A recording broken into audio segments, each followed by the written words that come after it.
¿Qué tal? Buenas tardes. Buenas tardes a todos y todas. Soy Guillermo Reaño, director del Grupo Viajeros de la revista Viajeros.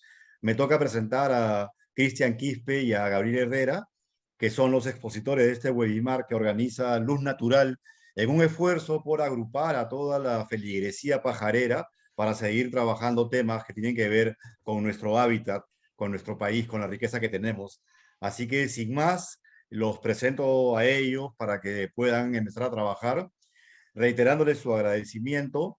Se trata de dos fotógrafos de naturaleza extraordinarios, además de muy buenos amigos, y son dos fotógrafos extraordinarios en un país de grandes fotógrafos, así que vamos a tener la suerte de escucharlos y que nos brinden toda su experiencia en el mundo de la naturaleza. Que todo sea bueno. Los dejo con Cristian. ¿Qué tal esto? Buenas tardes con todos. Bueno, algunos ya me conocerán, soy Cristian Quispe, fotógrafo de naturaleza hace ya algunos años, unos alrededor de 20 años, viajando, ¿no? Viajando por el Perú y bueno, en esta tarde estamos organizando este webinar con compañía del grupo de viajeros. Bueno, yo soy de Luz Natural.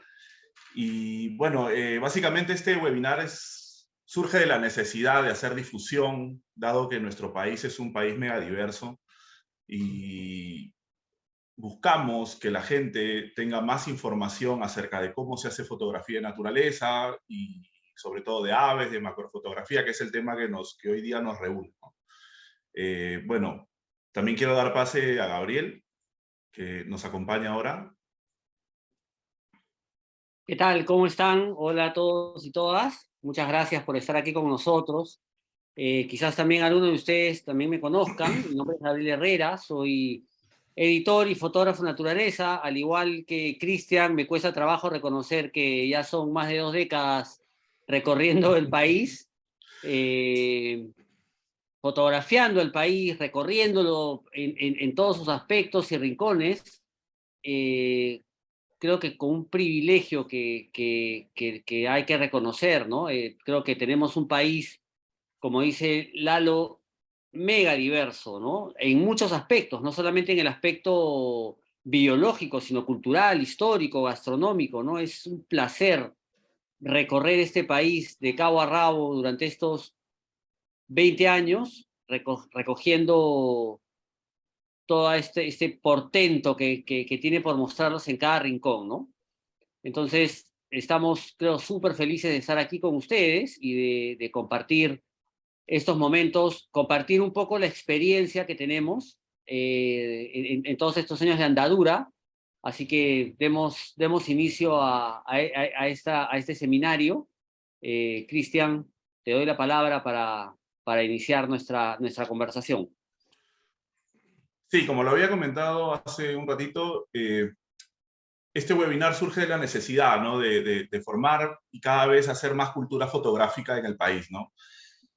Y dentro de ese marco, ¿no? Nos surge una primera pregunta, ¿no? Que es si una fotografía vale más que la vida silvestre, ¿no? Y Gabriel y yo hemos tenido la suerte de viajar a través de un montón de lugares protegidos y no protegidos, silvestres y alejados, ¿no? Y entonces siempre ha sido pues esto, ¿no?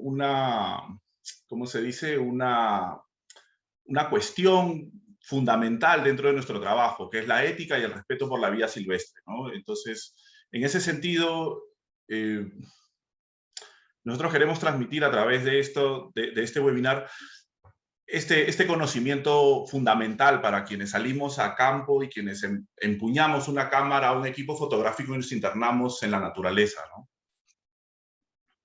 En ese sentido hay una responsabilidad que creemos debemos tener quienes empuñamos una cámara, porque lo que estamos retratando es algo que debemos proteger para el futuro. Es precisamente lo que queremos mostrar, no solamente es belleza y belleza por sí misma o arte fotográfico por sí mismo, sino por el contrario, eh, estamos retratando esto para protegerlo.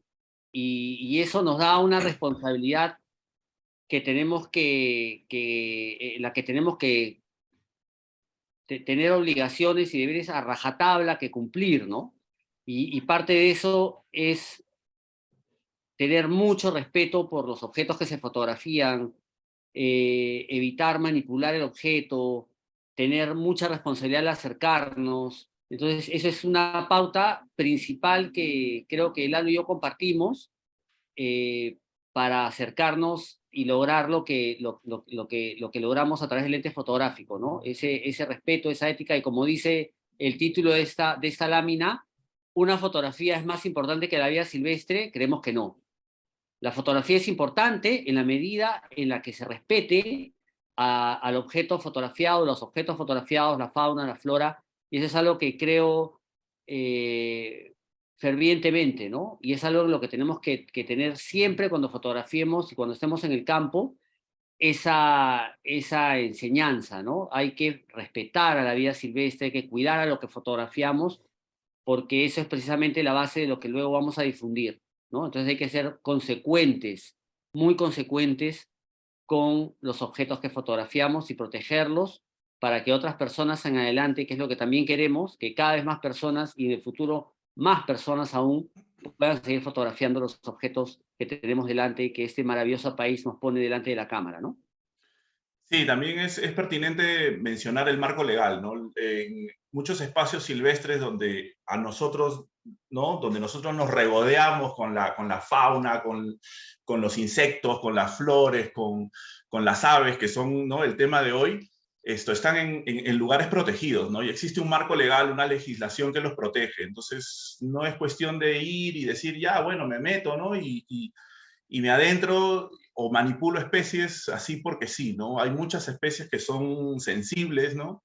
Son especies que están probablemente anidando, que tienen crías, hay especies que son sensibles, hay especies que están en estados vulnerables, ¿no? UISN tiene toda una categorización, ¿no? Mundial para esto, entonces tenemos que ser muy conscientes de esto cuando nos internemos en un espacio silvestre, ¿no? Sea protegido o no, ser muy, muy éticos en ese sentido, ¿no? Yo creo que a lo largo de esta presentación van a haber una serie de imágenes que han sido posibles gracias a un permiso expreso del Estado, porque el Estado tiene, ¿no? Un marco legal que te da autorizaciones para entrar a determinados lugares, ¿no? Entonces, creo que en ese sentido, una de las primeras cosas que queríamos en esta presentación, Gabriel y yo, era transmitir a todos quienes nos están escuchando y viendo, es eso, ¿no? Es esa ética y esa conciencia ambiental y de respeto por la vida silvestre, ¿no? Sí, y en efecto, y tenemos que tomarlo en cuenta porque en un país como este, en el que nuestras organizaciones gubernamentales muchas veces no funcionan con la celeridad o con el compromiso para proteger, uno puede sentirse eventualmente libre de hacerlo. Sucede, por ejemplo, en sitios cercanos a Lima, por ejemplo, como Villa, ¿no? Ujú. Entonces tenemos que tener ese autocontrol cuando no existe precisamente, y va a pasar en muchas zonas, ¿no? No sé, pienso ahorita pues en medio de la carretera, Nazca, Bancay, estás en Pampa Galeras, nadie te va a salir a decir, señor, por favor, no se acerque a las vicuñas, ¿no? O muchas veces en Claro, Madrid ya nadie se va a acercar a este señor, por favor, no se acerque mucho a, a a, los esa, flamencos, a esa gaviota de Franklin porque las va a molestar, ¿no? Entonces nosotros tenemos que claro, ser autoconscientes y saber que estamos fotografiando, en el caso de la fauna silvestre, objetos, seres vivos que están protegidos por una razón, ¿no? Y cuando estamos, por ejemplo, en el bosque montano o en el bosque nublado y vemos una linda orquídea a la que es difícil, y me acaba de pasar hace 3 días, ¿no? Estaba rumbo a la carretera bajando de Ajanaco hacia Pilcopata y vimos unas orquídeas enormes, grandes, unas sobralias, que son raras de ver en esa cantidad, pero ninguna estaba lo suficientemente cerca, pero había una al pie de la carretera. Y la única forma de fotografiarla era o metiéndose dentro del barranco o cogiéndola y trayéndola claro, hacia ti, ¿no? Entonces, la opción para mí fue meterme al barranco, porque si la cogía, era muy probable que la rompiera, ¿no? Y uno claro. pensaría, es una orquídea entre habían 20 o 30 quizás floreciendo, pero hay que ser conscientes, ¿no? Que quizás de esas 30 esa era la orquídea que iba a dejar... A perpetuar la especie. ¿no? Sí, claro. Porque así funciona la naturaleza, ¿no? Entonces, quizás esa semilla que encontraste en el piso del sotobosque, en medio del Parque Nacional del Manu, y la agarras y te la llevas para fotografiarla porque ya estaba germinada, esa quizás se iba a convertir 30 años después en un cedro de 70 metros, ¿no? Hay que Claro. estar consciente de eso permanentemente, ¿no? Eso Sí, es sí. una regla que creo que tenemos que seguir a rajatabla, como lo mencioné hace un momento, ¿no? Tenemos que tener mucho respeto a las especies que fotografiamos. Y eso tiene que ser, digamos, una forma de credo, ¿no? Porque lo que queremos aquí es que nuestros hijos y los fotógrafos que nazcan de acá a 200 años lo puedan seguir fotografiando, ¿no? Y tenemos que Claro, colaborar sería con tristísimo que ellos. sea un recuerdo, ¿no? Que nuestras imágenes Exactamente. sean un recuerdo de algo que existió, ¿no? Que por no cuidarlo lo destruimos, ¿no? Sí. Bueno, luego nos surge otra pregunta, ¿no? ¿Qué es un registro documental, ¿no? De hecho, nosotros cuando trabajamos en fotografía a nivel profesional, ¿no? Y también a nivel amateur, a veces hay fotógrafos de aves que hacen registros rarísimos, ¿no? En lugares, en zonas donde el bicho no debería estar o tal, o encuentran, no sé, una flor, una ranita, algo pequeño, ¿no?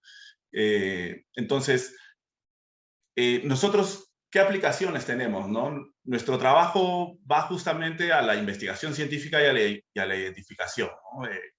Muchos de nuestras imágenes han ilustrado, ¿no? Papers de científicos, revistas científicas, documentos de gestión que hablan sobre la existencia y documentan la existencia de determinadas especies, ¿no? Hay que recordar que esas fotografías que muchas veces nosotros hacemos en campo son registros de la existencia de algo, ¿no?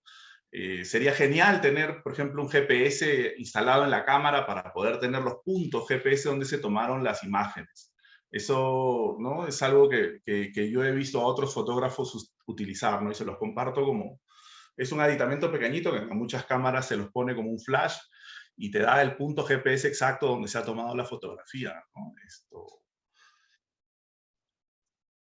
Y en ese aspecto hay que tomar en cuenta que lo que estamos haciendo, sobre todo en un país en crisis como en un mundo en crisis como el que estamos viviendo, documentar lo que fotografiamos es importante, ¿no? Yo he tenido el placer y el honor de compartir muchos kilómetros de viaje con Guillermo Reño, que nos ha dado amablemente la presentación y siempre me he quedado maravillado por esa disciplina que él tiene de registrar todo lo que ve, todo lo que siente en el campo, ¿no? A veces uno, el apuro de la fotografía,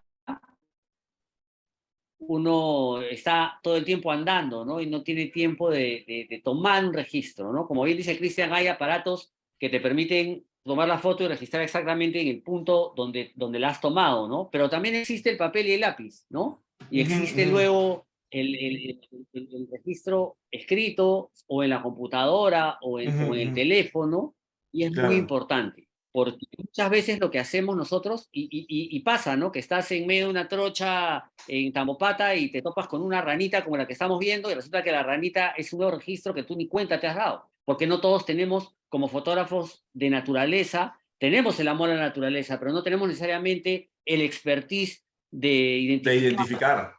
Entonces, muchas veces pasa, ¿no? Tomaste una flor y de pronto se lo mostré a un orquidiólogo y me dijo, ¿dónde lo has tomado, no? En Huancavelica. No, esta especie no, esa es nueva, no, no puede estar donde la tomaste, ¿no? Claro, Pero tenía el registro escrito, ¿no? La tomé en el distrito tal, en la hora tal, la claro. fecha tal, y tal.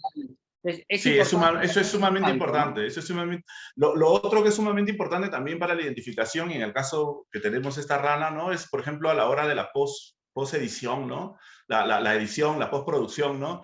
Es no alterar los colores, ¿no? Intentar llegar a los colores, usar las herramientas digitales para intentar llegar a los colores que era el animal, el insecto, la flor, o lo que hayamos fotografiado, ¿no? En ese sentido, yo creo que no alterar también nos ayuda a tener un registro documental fidedigno, que nos va a permitir la identificación futura. Yo he tenido la experiencia he escuchado la experiencia de otros colegas ¿no?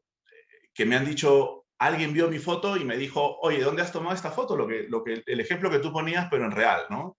Entonces, eso es muy importante también, la postproducción, ¿no? No alterar. Yo he visto, porque si no, la imagen se vuelve otra cosa, ¿no? Se vuelve arte fotográfico, se vuelve otra cosa, ¿no? Ya no es un registro documental y lo que nosotros intentamos es crear documentos fidedignos de la existencia de determinadas especies, de determinados, ¿no? De determinadas aves, en el caso de las aves, ¿no? Otra de las aplicaciones también creo que es el registro biológico, ¿no?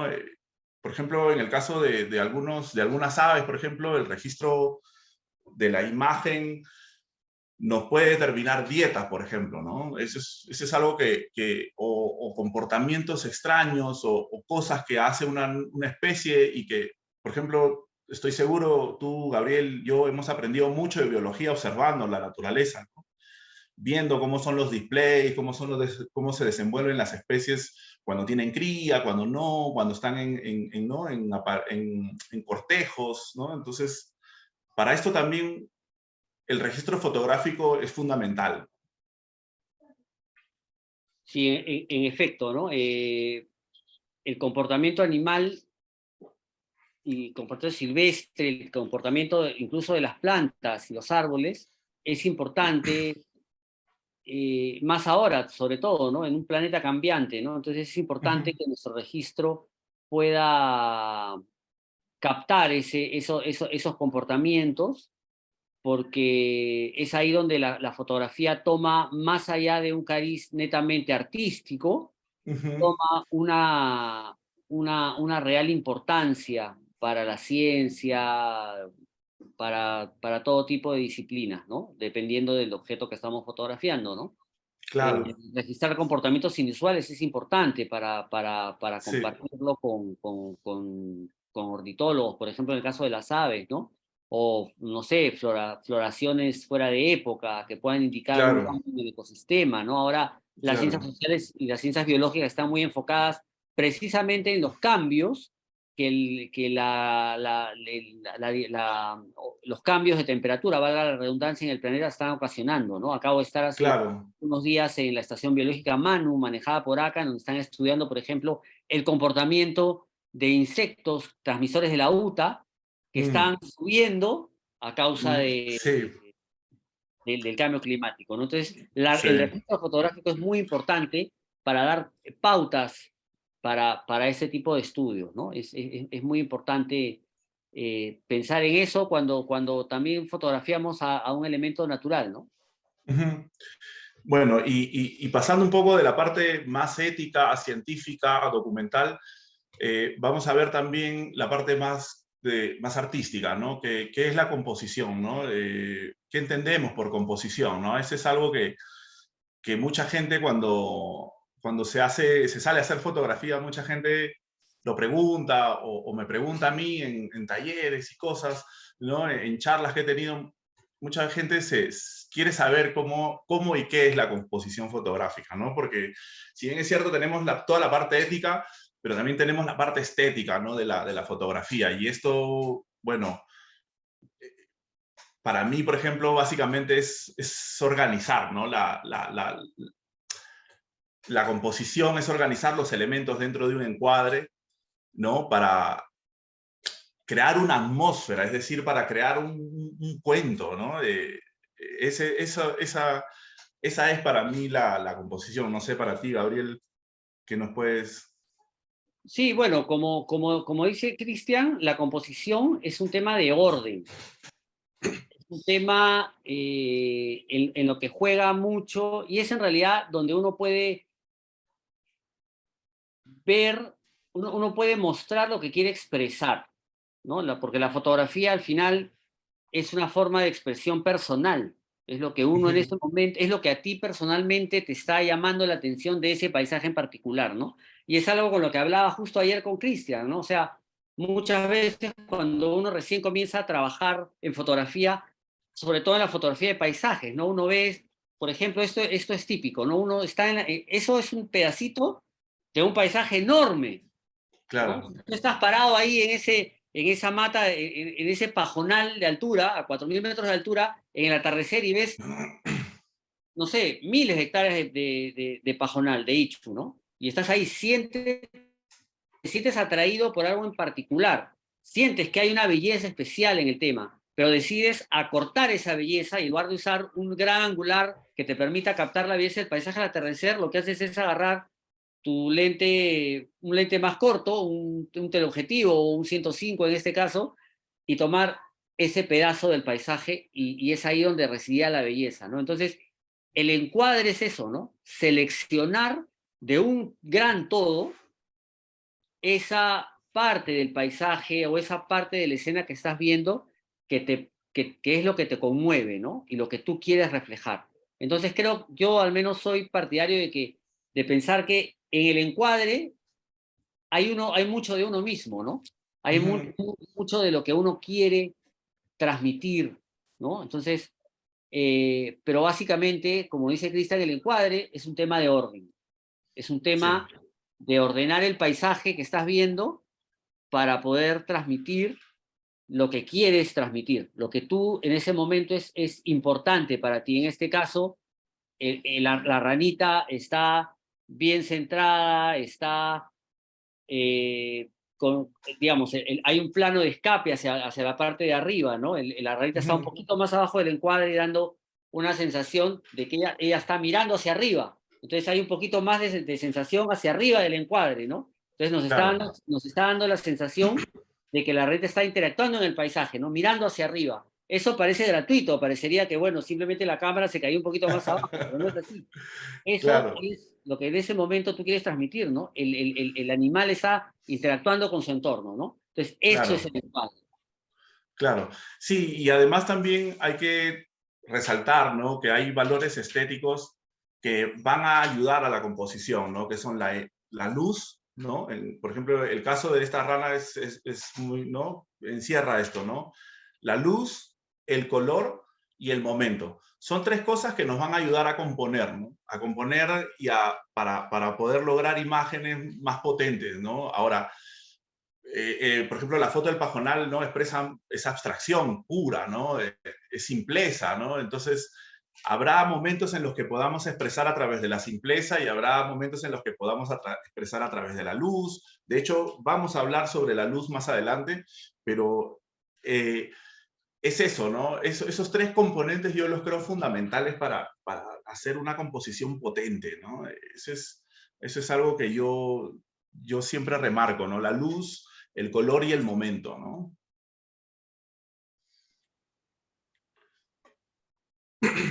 Justamente hablando de eso, de uno de esos tres valores, surge la pregunta, ¿no? ¿Por qué es importante el color?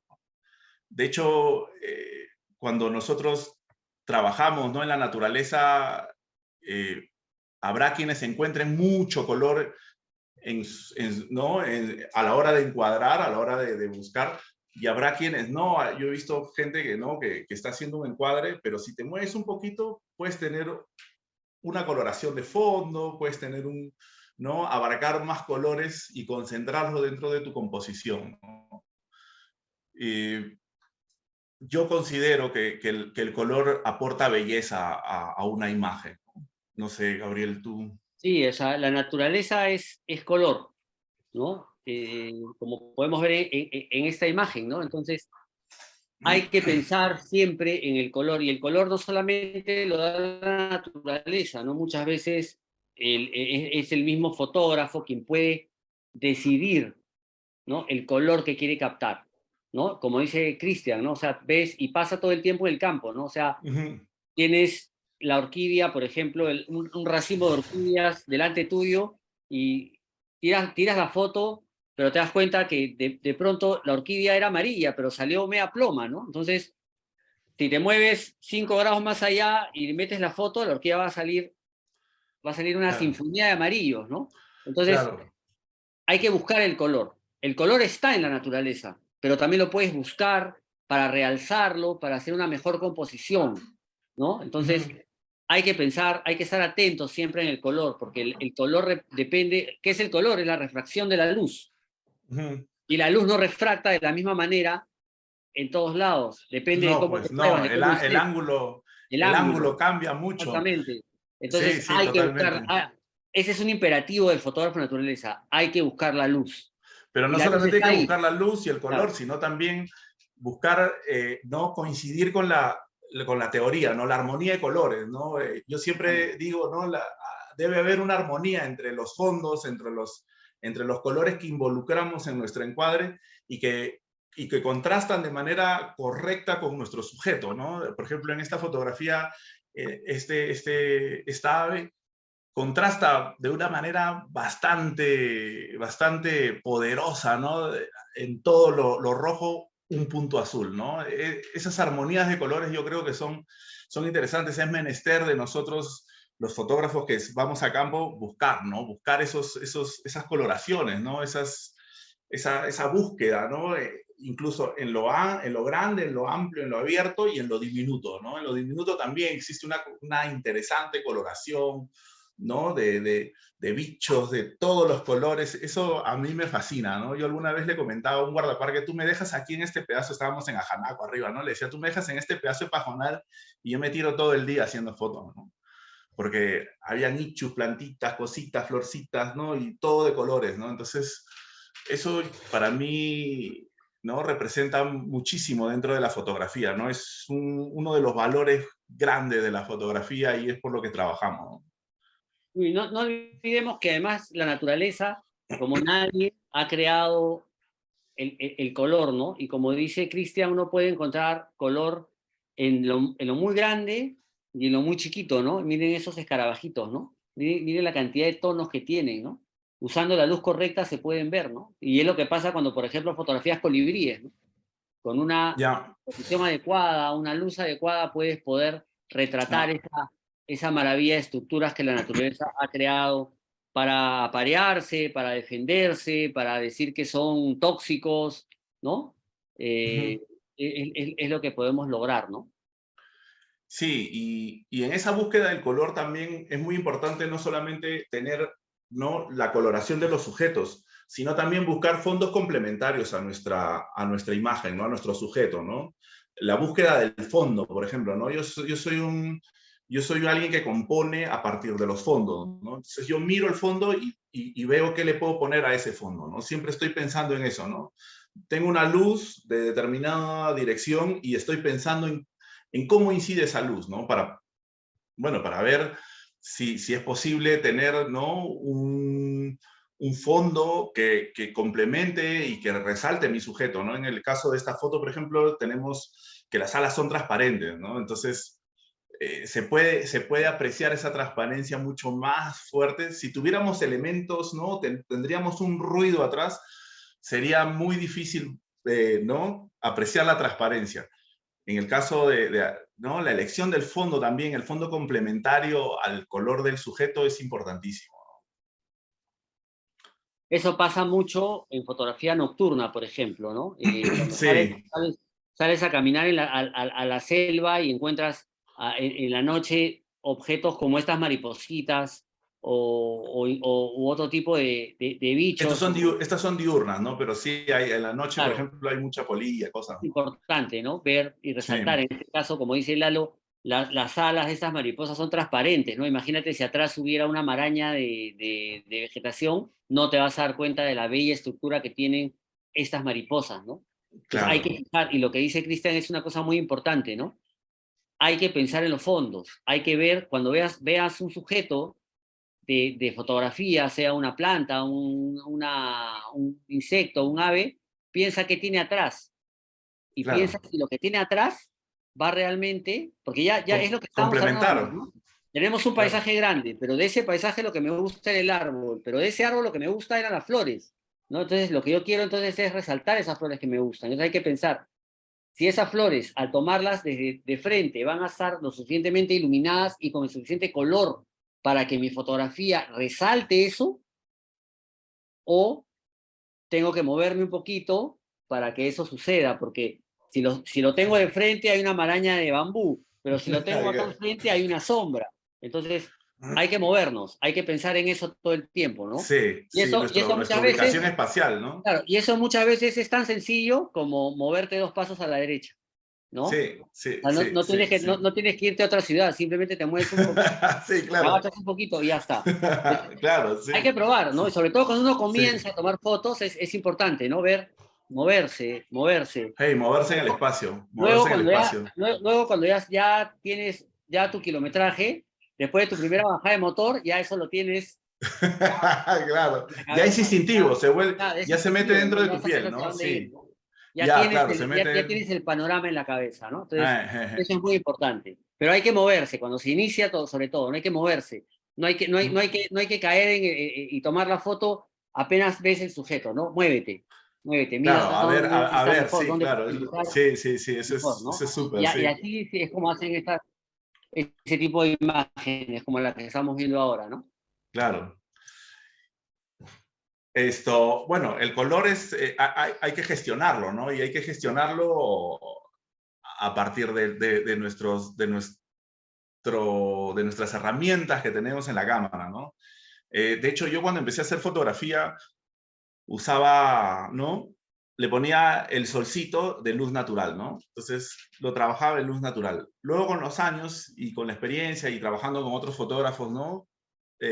Aprendí que una de las mediciones más precisas son los grados Kelvin, ¿no? Y de hecho yo siempre lo recomiendo, ¿no? Si tu cámara te permite configurar a grados Kelvin, configura grados Kelvin, ¿no? Creo que tú también en ese sentido trabajas con grados Kelvin, ¿no?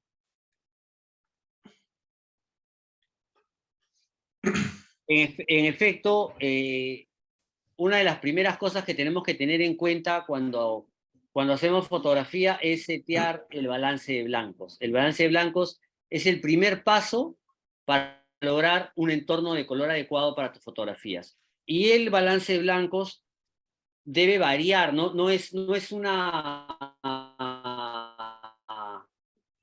Digamos, la base es grados Kelvin, como dice Cristian, que se setea en 5500, que es, digamos, la luz natural, la luz del día, pero Ujú. a partir de esa Sí, claro. base, la luz, el balance blanco se mueve hacia arriba o hacia abajo, y eso hace que podamos captar imágenes más cálidas o más frías, ¿no? Claro, con Entonces, flash y sin la flash intención de también. la foto, la intencionalidad de tu foto, se va a poder ver reflejada mejor con flash Ujú. y flash. Entonces, si tú mueves ese balance de blancos, acá podemos ver claramente dos balances diferentes, ¿no? Un Sí, balance exacto. cálido, y dicen, estas son fotos tuyas, dime, la foto de la izquierda es una Es con foto flash, en en cuántos es con Kelvin flash está. a 5500, 5000 y pico, y la otra es a 4000, ¿no? De hecho, cuando yo Claro. mido las fotografías, mido siempre, si estoy en una mañana, por ejemplo, como esta, un amanecer, ¿no? En el que va a solear, tengo una coloración azul, yo quiero que esa coloración azul me sea más fuerte, entonces voy a setear mis grados Kelvin alrededor de los 4000, ¿no? Y si no, y si quiero una coloración un poco más cálida, pues, y estoy en una tarde soleada, ¿no? Me adorada y quiero que los colores se me pongan más amarillentos, pues subiré a 6000, 5800, 6200 por ahí, ¿no? Dependiendo de qué me mande la luz del día, ¿no? Entonces, en ese sentido, nosotros, bueno, en mi caso yo trabajo así, ¿no? Trabajo en esos parámetros. Y es una forma, además, como que más natural de lograr el color que deseamos, ¿no? Sin Sí, luego tener exacto. que acudir Editar. al retocador y Ujú. subirle los niveles y un poco desnaturalizar la fotografía, ¿no? Confiemos Sí, sí. mucho y aprendamos a manejar esos Kelvin para poder obtener de forma un poco más natural esa intencionalidad que tenemos en nuestra foto, ¿no? Por ejemplo, Cristian, si puedes regresar a la foto anterior a esa, ¿no? Graduado en 4000 Kelvin, esa coloración azul del amanecer que lo ve nuestro ojo, pero necesariamente no lo ve la cámara si no la manipulamos a ese grado de Kelvin, porque nuestro ojo, Claro. recordemos, es el mejor lente que existe, ¿no? Nuestro lente es mucho mejor que los lentes, Ujú. que cualquier lente Nikon o Carl Zeiss que se haya construido, ¿no? Lo vemos, Claro. pero muchas veces no lo podemos fotografiar si eso estuviera en otro, sobre todo si esa toma estuviera en white balance automático, ¿no? No, olvídate, si estuviera en No white lo vamos balance, a o captar si estuviera en luz natural, por ejemplo, con luz ¿no? natural. Por Claro. ejemplo, acá tenemos la luz parásita, ¿no? Lo que se conoce como luces parásitas, ¿no? Que son luces adyacentes a la luz esto, dominante, ¿no? Que son las luces que están al otro lado de la bahía, ¿no? Entonces, que son de las casas, en verdad. Yo he aprovechado un poco la perspectiva para hacer este juego, ¿no? Y no podría yo graduarlos bien si es que no trabajara en Kelvin. Si trabajara en automático, trabajar en luz natural o trabajar en luz para flash, no sé, en cualquier otra medición, tendría problemas, ¿no? Tendrías ahí un problema. Justamente Claro, he puesto este ejemplo porque me parece muy gráfico claro. para el tema de graduación de luces, ¿no? Es Claro, interesante esta... en esta foto, si la tuvieras en automático, jalarías las luces de atrás.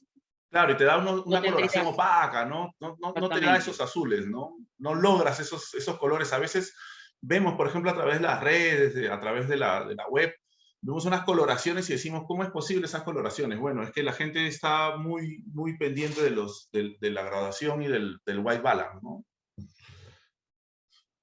Sí, es algo muy Sumamente... importante, ¿no? Trabajar, manejar uno manualmente su balance de blancos. Ujú, ujú. Eso es importantísimo. Es algo que se puede practicar fácilmente, incluso sin estar en el campo, ¿no? En nuestras casas mismas lo podemos ver, ¿no? Salir un ratito Sí.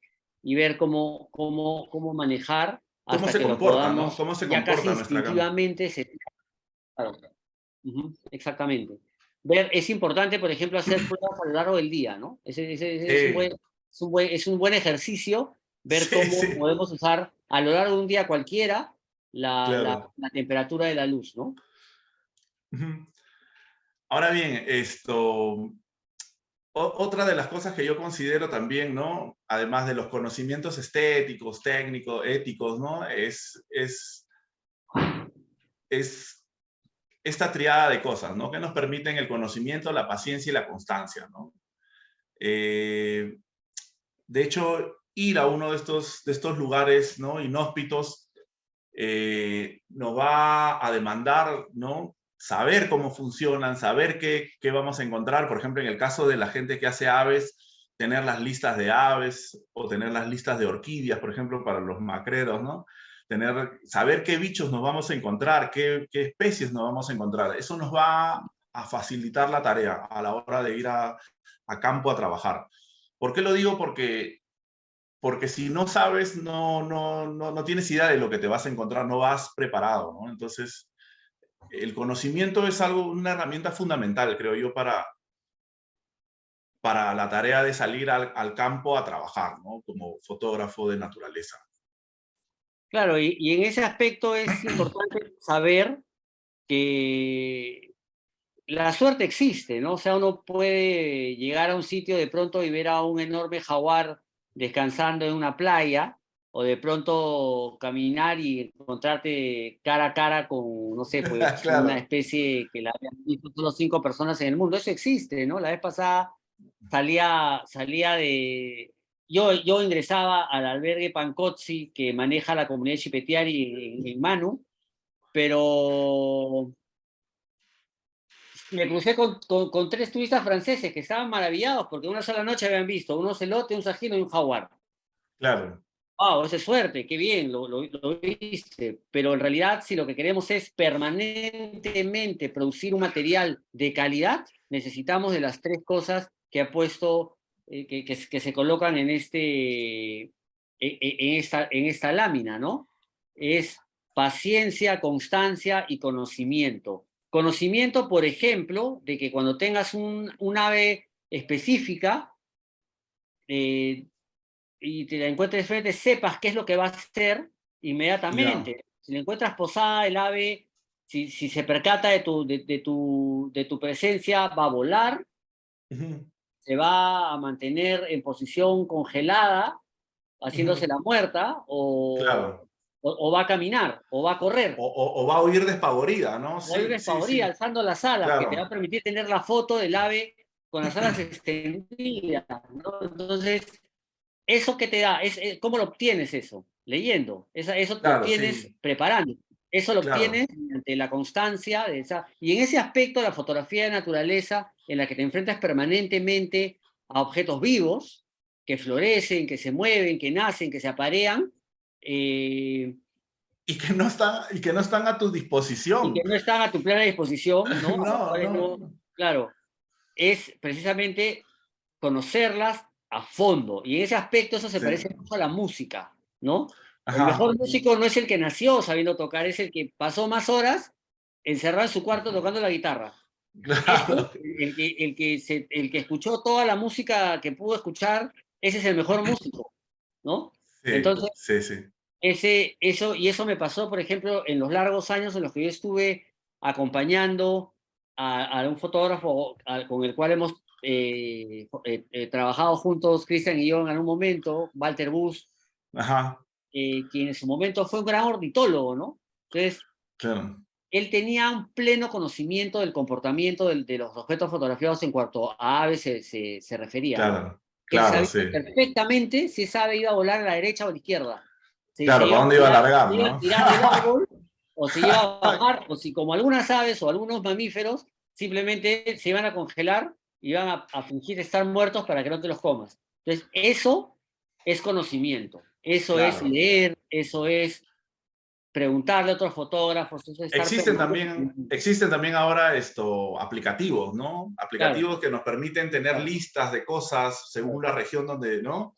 Hay un claro. montón de aplicaciones, ¿no? Y Para pajareros, para orquidiólogos, ¿no? Tomar una foto y después llevarla ¿no? compartir, ¿no? Y compartirla y buscarla y te busca la identificación. Entonces así empezamos a saber un poco más, ¿no? La otra Claro, cosa es la paciencia, ¿no? La paciencia que requiere tener, pues, ¿no? El estar ahí, ¿no? Ahora, no siempre sucede lo que queremos, entonces lo que va a pasar es que vamos a tener que regresar otro día, ¿no? Y ahí viene lo que yo siempre digo, la constancia, ¿no? Estar ahí, ¿no? Para obtener resultados, la fotografía de naturaleza necesita constancia, estar ahí, ahí, claro, ahí, volver, claro, ir, claro, tener, claro, hasta que tienes la imagen que tú claro. deseas, ¿no? Claro. Perdón, Gabriel, voy a Dale. hacer una interrupción. Tenemos, David Montes nos hace una pregunta. Dice, el resultado de manejar la temperatura de color previamente a la captura fotográfica es muy diferente si se tomara 5500 y luego se sometiera a edición de temperatura de color. Pues, pues yo diría que sí, es como, yo ahí haría el sinónimo como comprarse un terno más grande y luego un terno más chico y después querer agrandarlo, ¿no? Claro, Las claro. imágenes, o sea, finalmente las imágenes digitales que tenemos hoy en día son puntos de color, son Sí, millones de puntos de color. Esos puntos de color, al tratarlos digitalmente, los estiras, los cambias, los pones, y parece mentira, como un terno o una tela, se gastan. Entonces, claro. mientras al inicio de la imagen, desde la captura, puedas obtener lo que quieres, es mucho mejor.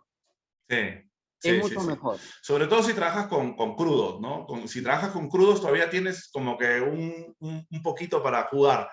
Pero al igual que Gabriel, yo recomiendo, David, te recomiendo que la medición sea la óptima, ¿no? Si vas a estar en una mañana fría, que trabajes, ¿no? Tus grados Kelvin a la mañana fría, ¿no? Si vas a trabajar un atardecer, así que los trabajes al atardecer, ¿no? Para la luz de Siempre, tarde, ¿no? siempre tener tus píxeles originales correctamente expuestos te va a ayudar Sí, mucho claro, mejor a luego retocar y obtener una imagen que sea natural y que te claro. permita, por ejemplo, en algún momento, para quienes luego den el salto a la impresión, a quienes Ajá. quieren, por ejemplo, exponer, ¿no? O Objetos imprimir mejor libros. resultados. O imprimir libros, como es nuestro caso, te Sí, va a ayudar claro. muchísimo tener una imagen RAW o no RAW, o un TIFF, por ejemplo, o un JPG, Ajá. ya correctamente expuesto desde el inicio, desde la captura de esos. Claro. Pasa lo Es, mismo con la exposición, ¿no? Por ejemplo, ujú, yo cuando empecé en fotografía decía, ¿para qué existen los tercios, no? claro, Si hay dos pasos, ¿para qué existen dos tercios, no? O sea, claro, si claro, no claro, cambia claro, mucho, ¿no? claro. Pero sí Y cambia, ¿no? Y eso me ahora pasó hace sabemos, poco.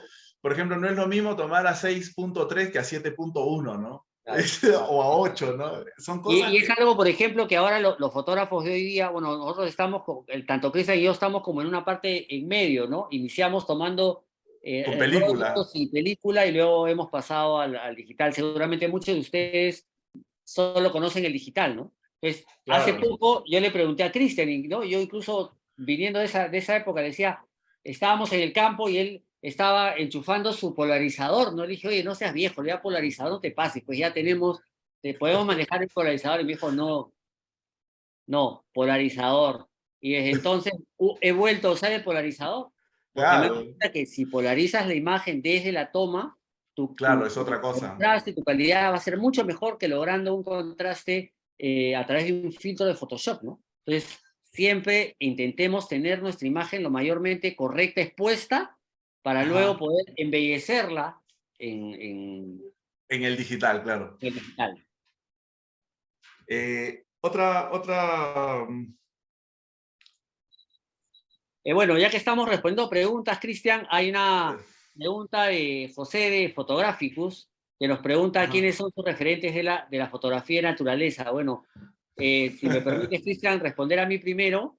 Por supuesto, dale. Tuvimos, hemos tenido mucha suerte en ese aspecto, ¿no? Yo a Sí, los 18 años, cuando estaba estudiando en mi primer ciclo de la universidad, por una cuestión de suertes, me tocó ser asistente durante unos años de Alejandro Balaguer, quien en ese momento era uno de los referentes, ¿no?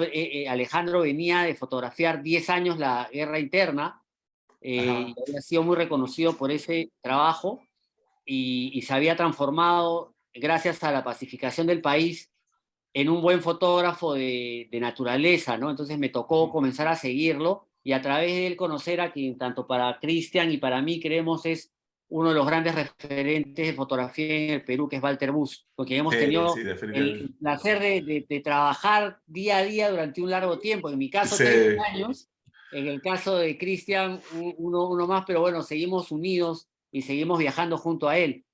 Pero yo claro. diría que en el Perú hay varios referentes importantes, ¿no? Además de Walter y Alejandro Balaguer, ¿no? Tenemos a Michael Pérez, a Heinz Plenge, que nos han enseñado ese vicio de la fotografía.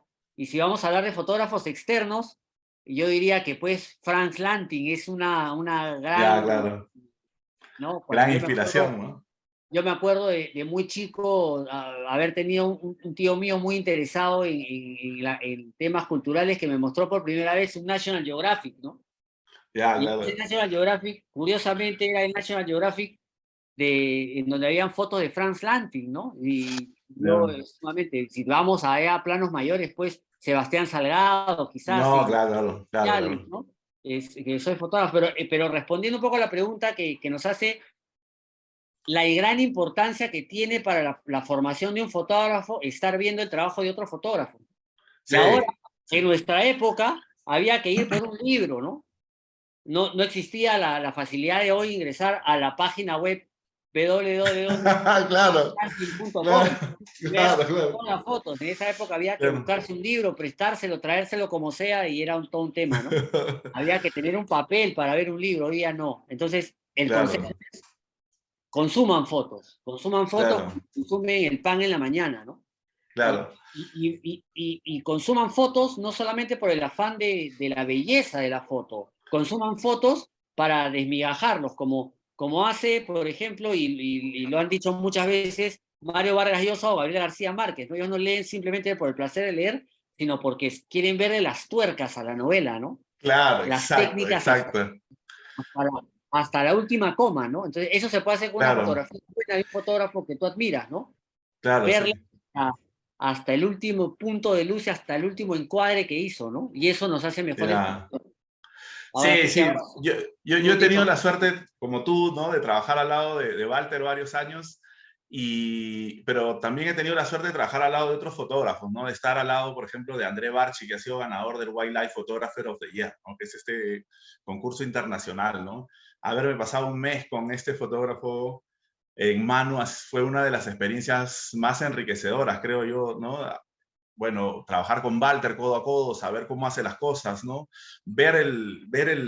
La estructura de la fotografía desde dentro es una experiencia que, no sé, hace 10, 12 años, 15 años que la tuvimos, ¿no? Nos ha enriquecido como profesionales, ¿no? Después también está, bueno, el trabajo de Franz Lanting, ¿no? Que yo lo sigo desde que empecé igual, ¿no? Viendo las National Geographic, las fotografías, cómo logra lo que hace, ¿no? Y entonces, sí, creo que tenemos los referentes ahí, ¿no? Dando vueltas porque son los más cercanos en el caso de los locales, y en el caso de los de afuera son los que nos han llegado, ¿no? A nosotros. De hecho, hoy a través de las redes sociales y del Instagram, por ejemplo, conocemos una serie de fotógrafos, pero quienes nos inspiraron así desde el inicio, cuando éramos, pues, ¿no? Cuando no existían las redes sociales, no existía el Facebook ni nada, ni las páginas web, y estábamos en el Internet 1.0, pues son estos señores, ¿no? Donde recibíamos el material impreso, ¿no? Yo recuerdo muchas veces haber ido al aeropuerto temprano en un viaje, porque sabía que en las librerías que estaban ahí en el aeropuerto estaban los libros de Walter, estaban los libros de Hans Klein, entonces me los chequeaba, ¿no? Para aprender, ¿no? No había Instagram, ahora chequeo el Instagram y veo los trabajos de los fotógrafos, ¿no? Y hay Actuales, ¿no? grupos y Entonces, todo, ¿no? no, y hay Y gente fíjate, que la rompe, ¿no? Que hace muy, muy buenas cosas, ¿no? y en ese aspecto de fotógrafos que nos han influenciado, yo creo que, y lo hemos hablado con Cristian, algunas veces hay dos tipos de fotógrafos de naturaleza, porque hemos viajado con ellos, Ajá, hemos estado, y creo que hay dos tipos de fotógrafos, ¿no? Que habemos dos tipos de fotógrafos, ¿no? Hay un fotógrafo que es, creo yo, el fotógrafo hormiga, que digamos es, por ejemplo, Walter, ¿no? claro, Llega al campo y está fotografiando todo el tiempo, todo lo que se le pone encima, porque domina una técnica que le permite fotografiar y traer del campo 10.000 todo, imágenes, ¿no?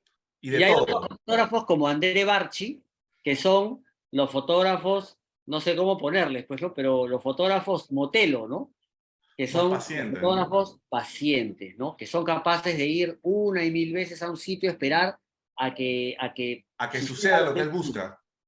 Sí, Incluso son teniendo estilos, ¿no? objetos, ¿no? Ahí me ha contado alguien, no sé si tú, Cristian, ¿no? Que estaban caminando y André vio una boa esmeralda hermosa Ah, no, no, no, no he sido yo, y no he sido yo. y no la fotografió porque no tenía las condiciones que él requería, ¿no? Claro, Cualquier otra persona hubiera agarrado y hubiera metido 500 fotos a la culebra, pero no, claro.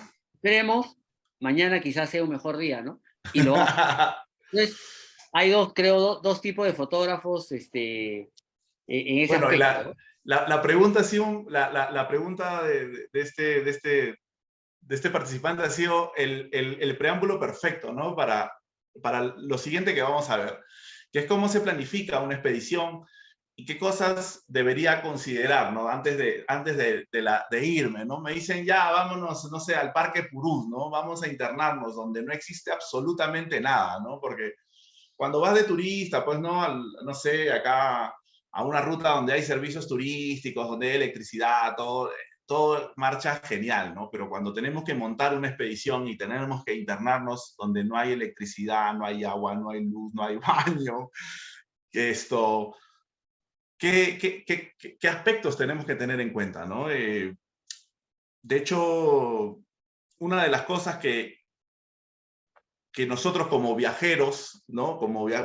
Que estamos con el grupo viajeros, como viajeros empedernidos que somos, eh, debemos considerar es, en principio, un guía local, ¿no? O sea, nunca jamás se metan a un lugar inhóspito sin un guía local. Si viene uno de fuera y les dice, no, oye, fulano, yo te llevo, ¿no? No, no, no, no, no. Guía local. Siempre, guía local. Se pueden perder, se pueden morir y de verdad, una de las cosas que yo les recomiendo a la gente siempre que doy taller y si hago esto es, léanse por lo menos un libro de supervivencia, de primeros auxilios, hagan un taller de eso, ¿saben? Porque de verdad internarse a la naturaleza no es juego, ¿no? ¿Cuántas veces mi vida, tu vida han estado en riesgo, ¿no? En riesgo latente, realmente nos hemos podido morir haciendo comisiones, ¿no? Entonces, esa es una de las primeras cosas, ¿no? Un guía local, ¿no? Después, bueno, asegurarnos un fluido eléctrico, llevar una fuente de almacenamiento confiable para albergar nuestras imágenes, ¿no? Yo he tenido viajes de 1 o 2 meses, ¿no? En campo, entonces la humedad, por ejemplo, en la selva es salvaje, ¿no? Entonces, o la arena en el desierto, por ejemplo, he estado en tormentas de arena en Paracas, he estado en lluvias en la selva, en la montaña, ¿no? Entonces, tener los equipos necesarios para aislar tu equipo, ¿no? ¿Sabes?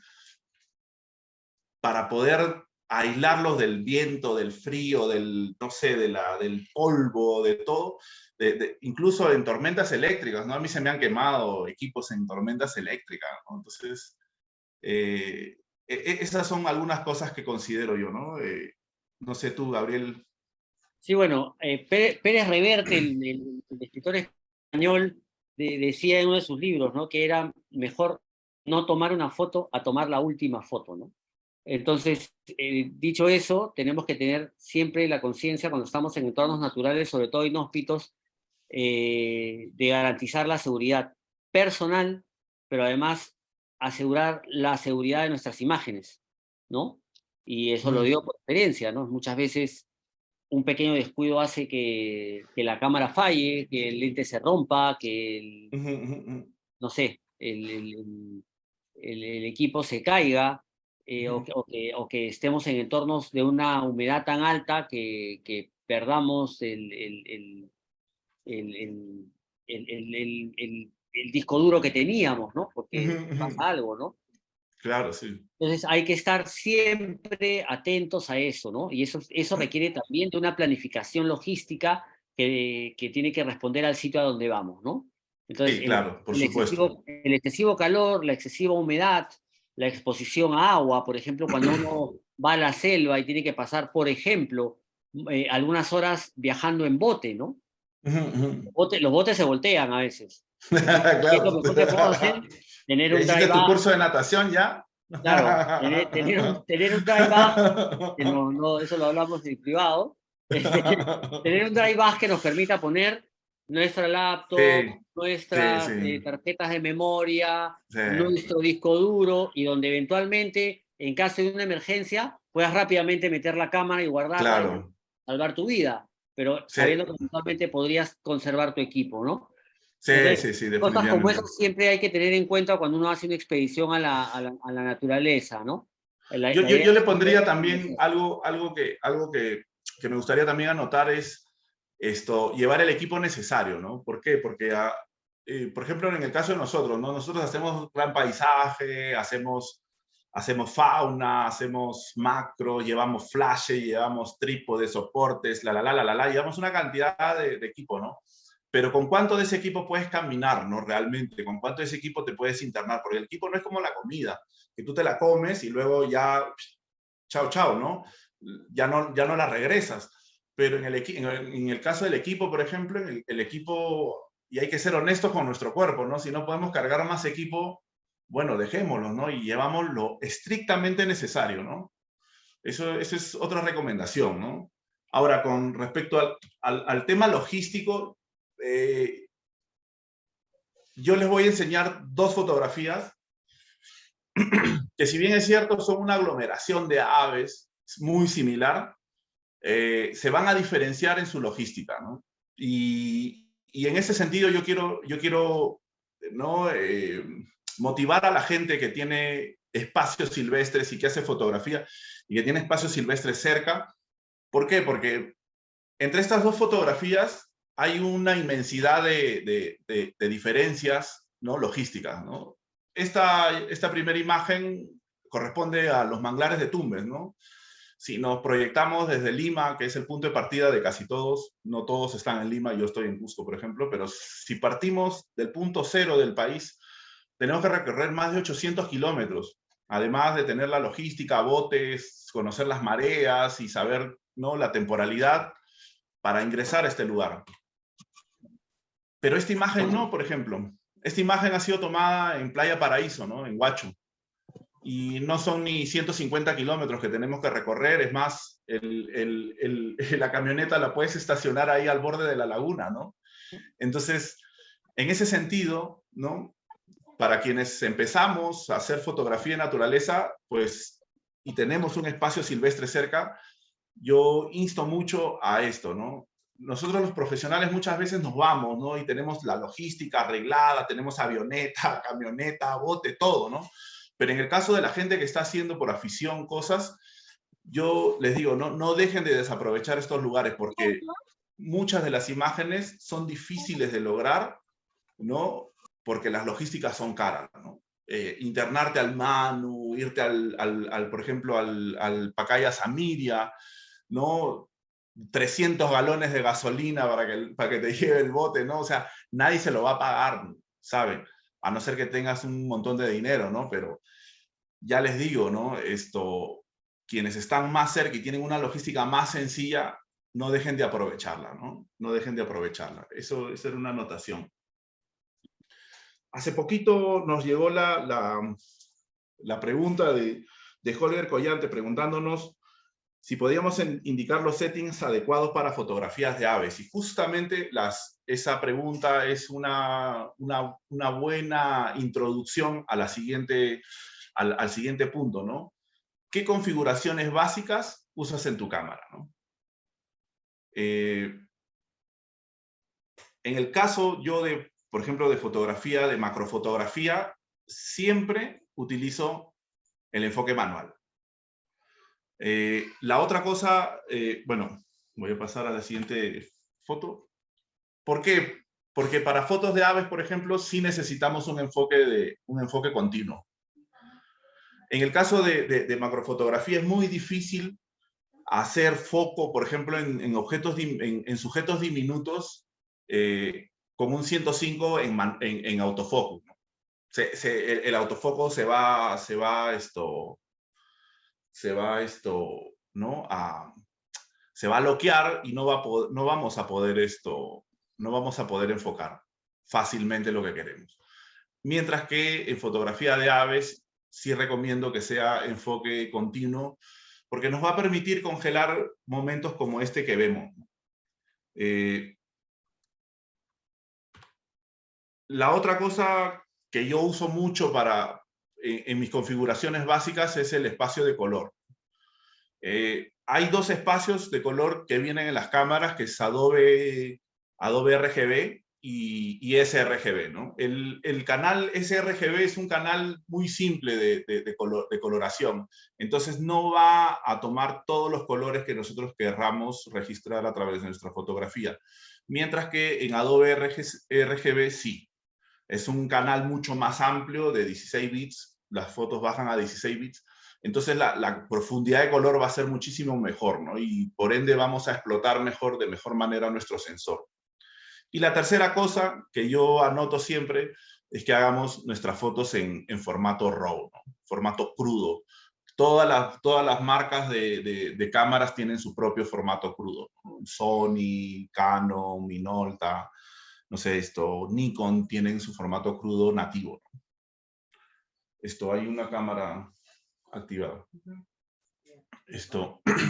Sí, en efecto, el setting de la cámara es primordial. Así como hablábamos en algún momento del espacio de color, de la temperatura del color y cómo setearla, lo siguiente es poder tener los settings adecuados para cada tipo de fotografía, ¿no?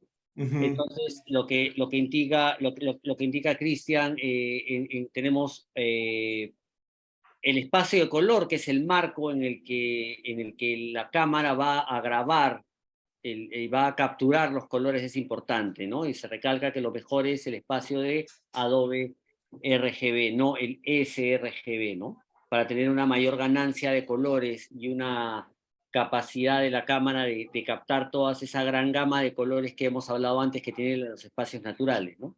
Eso es súper importante.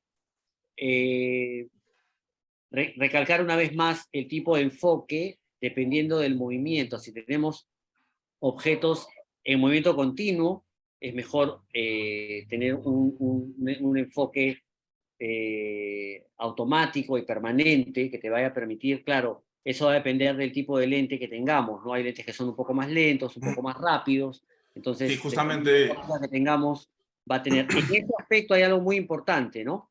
Que ver, por ejemplo, esta imagen capturada por Cristian ha durado, ¿qué? Fracciones. O sea, Un 2000 fracciones de probablemente. Fracciones de segundo. Y ahí podemos comenzar a responder, creo, la pregunta hecha por la última pregunta que hemos recibido, ¿no? Sí, claro. ¿Cuáles son las configuraciones básicas, para fotografiar aves, hay que tener en cuenta vamos a fotografiar objetos en movimiento y muchas veces en el caso de los colibríes en movimiento continuo, ¿no?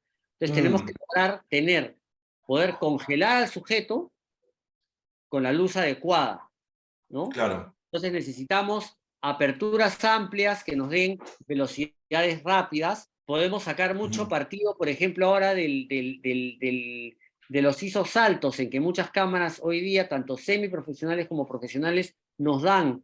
Y esa es una ventaja, porque podemos, por ejemplo, fotografiar colibríes usando ISO 3000, 3200, claro. 3200, sin que eso haga granulada nuestra imagen, ¿no? Sí, pues. Tenemos que asegurar rapidez. En aves hay que asegurar rapidez, ¿no? Sí, Entonces, y subir el ISO no es ahora un problema, ¿no? Claro, antes cuando subías el ISO en la película. Claro, en 3200 ya no veías nada, ¿no? Claro. Ahora lo puedes hacer con toda tranquilidad, ¿no? Entonces, si Sí, eso pues. responde un poco a la pregunta, hay que procurar en los settings de las cámaras, cuando fotografiamos aves, rapidez, foco continuo, ¿no?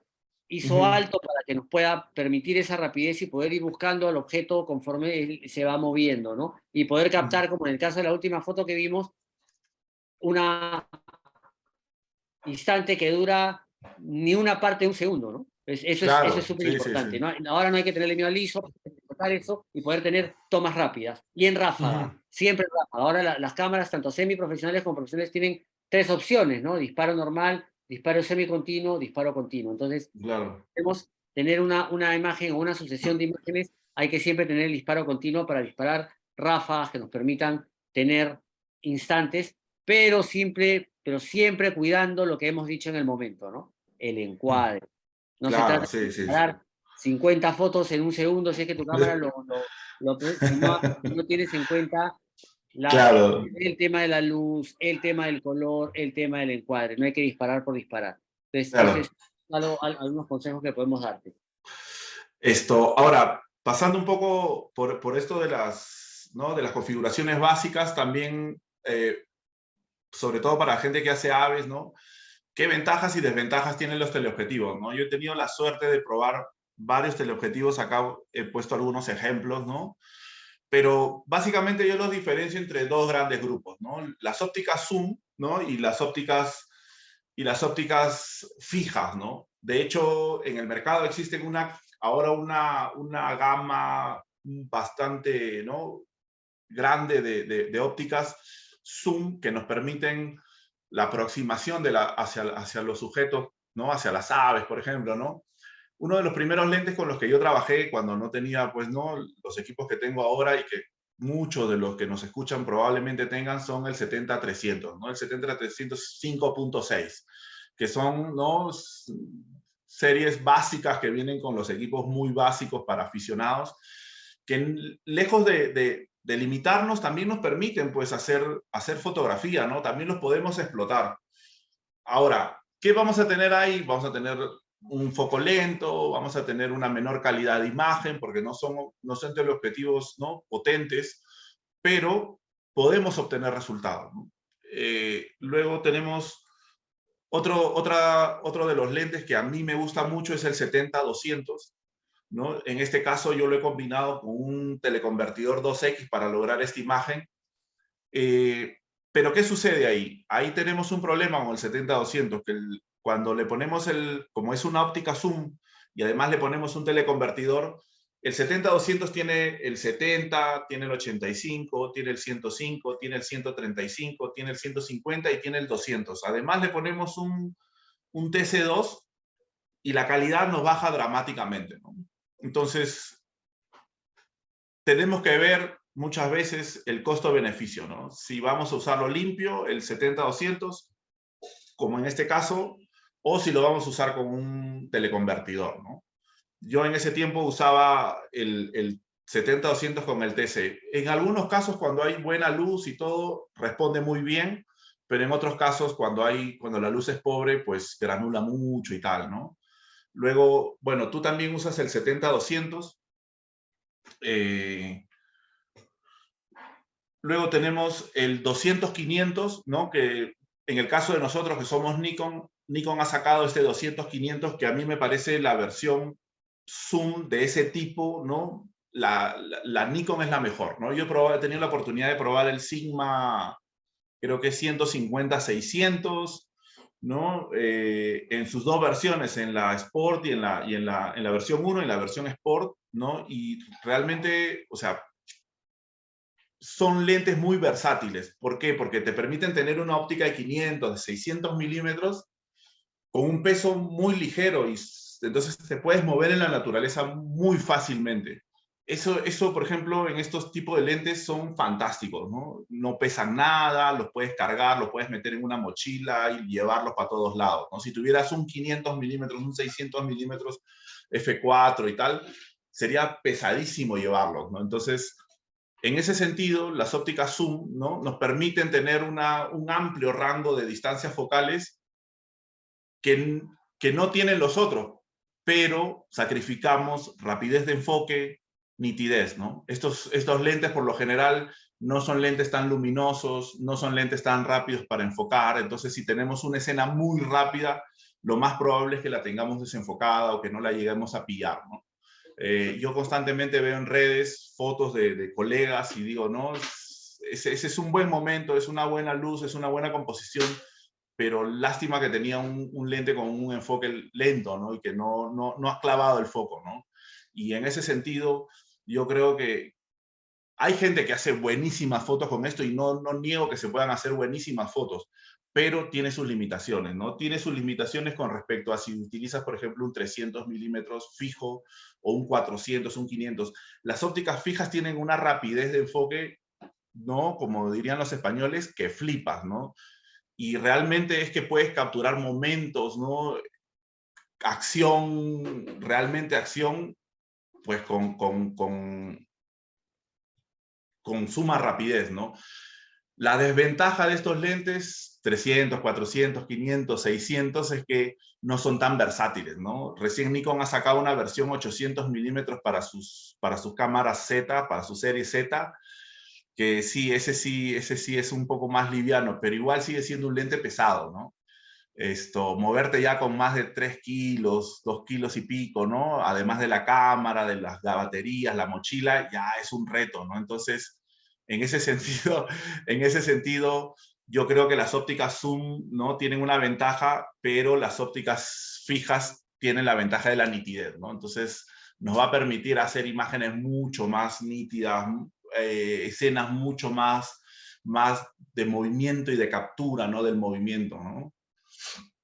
No sé, tu experiencia. Ah, y otra cosa también quería es que con las ópticas zoom, por ejemplo, uno puede retroceder y recomponer la imagen. Con las fijas no. Si tienes ahí el encuadre, con la fija no se te mueve, ¿no? No puedes retroceder, acercarte. Lo tienes que hacer físicamente y si estás en un escondite, en un lugar no fijo, ya no tienes opción, ¿no?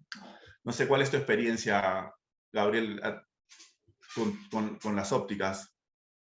Sí, el mismo sentido, ¿no? Hay varias cosas que tomar en cuenta, ¿no? Claro, las ópticas mixtas, si bien son menos pesadas, son más versátiles, no tienen una calidad menor que las ópticas fijas, ¿no? Pero claro, las ópticas fijas no solamente te dan una logística, te cambian la logística, ¿no? Porque Claro, pesan mucho más, o sea, hay que están usar un soporte. los 2 kilos del 200-500 contra los 5 kilos del 300, sino que además es un costo bastante, ¿no?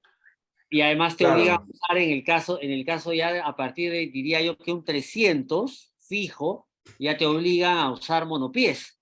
claro, sí, definitivamente, ¿no? Entonces ya te cambia la logística del campo, ¿no? Entonces también tenemos que pensar qué es lo que queremos hacer, ¿no? O sea, digamos, si vas a dedicarte a la fotografía de lleno para hacer publicaciones y ya es un tema de bien profesional, entonces, claro, una óptica de fija te conviene más, ¿no? Pero si vas a usar la fotografía como un medio de expresión no profesional, definitivamente un lente mixto por costo y beneficio es lo que más te conviene, ¿no?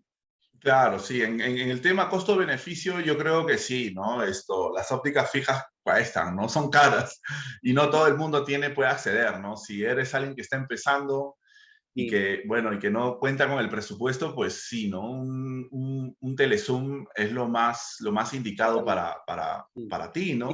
Y en ese aspecto, como tú dices, recomendar, sí, o sea, el Sigma 150-600 es un buen lente, un poquito Mm, lento a veces, en condiciones sobre todo de baja luz, pero es un lente muy bueno, accesible, ¿no?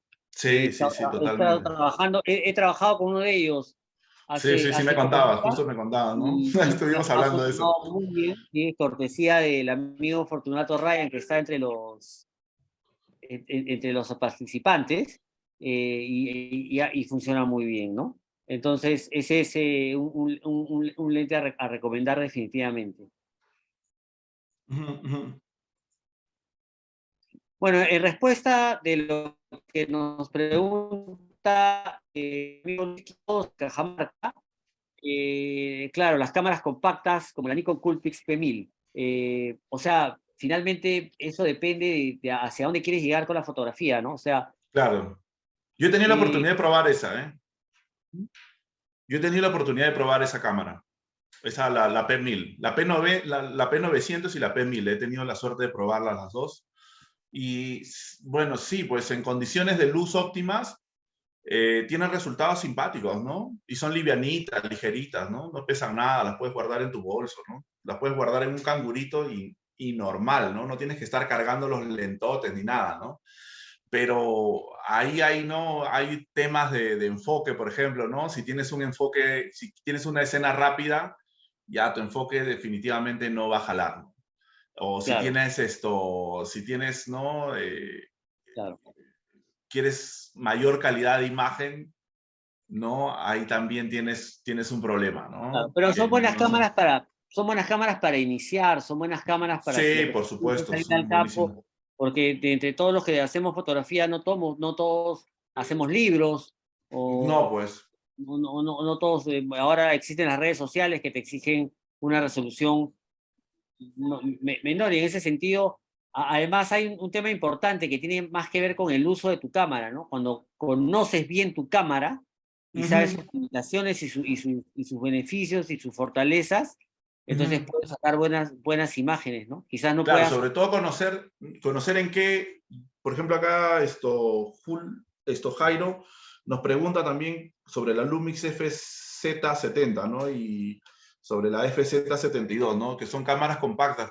De hecho, yo siempre recomiendo que esas cámaras sean usadas en condiciones de luz no óptimas. ¿Por qué? Porque no van a dar, sus diafragmas son limitados, su enfoque es limitado. Entonces, si las someten a condiciones extremas, eh, por ponerles un ejemplo, ¿no? Con un 300-2.8 con el que yo trabajo, casi en penumbra yo puedo agarrar foco, ¿no? Sin ningún problema, ¿no? Y yo he podido trabajar con la Nikon P1000, por ejemplo, y ya ni siquiera en penumbra, ¿eh? En un árbol, un ave en sombra, ya no le agarra el foco, ¿no? Sufre la cámara, ¿no? Entonces, y si tienes todo el zoom jalado a tope, peor todavía, ¿no? Tienes el bamboleo y además tienes la distorsión, olvídate, no haces nunca una foto buena, ¿no?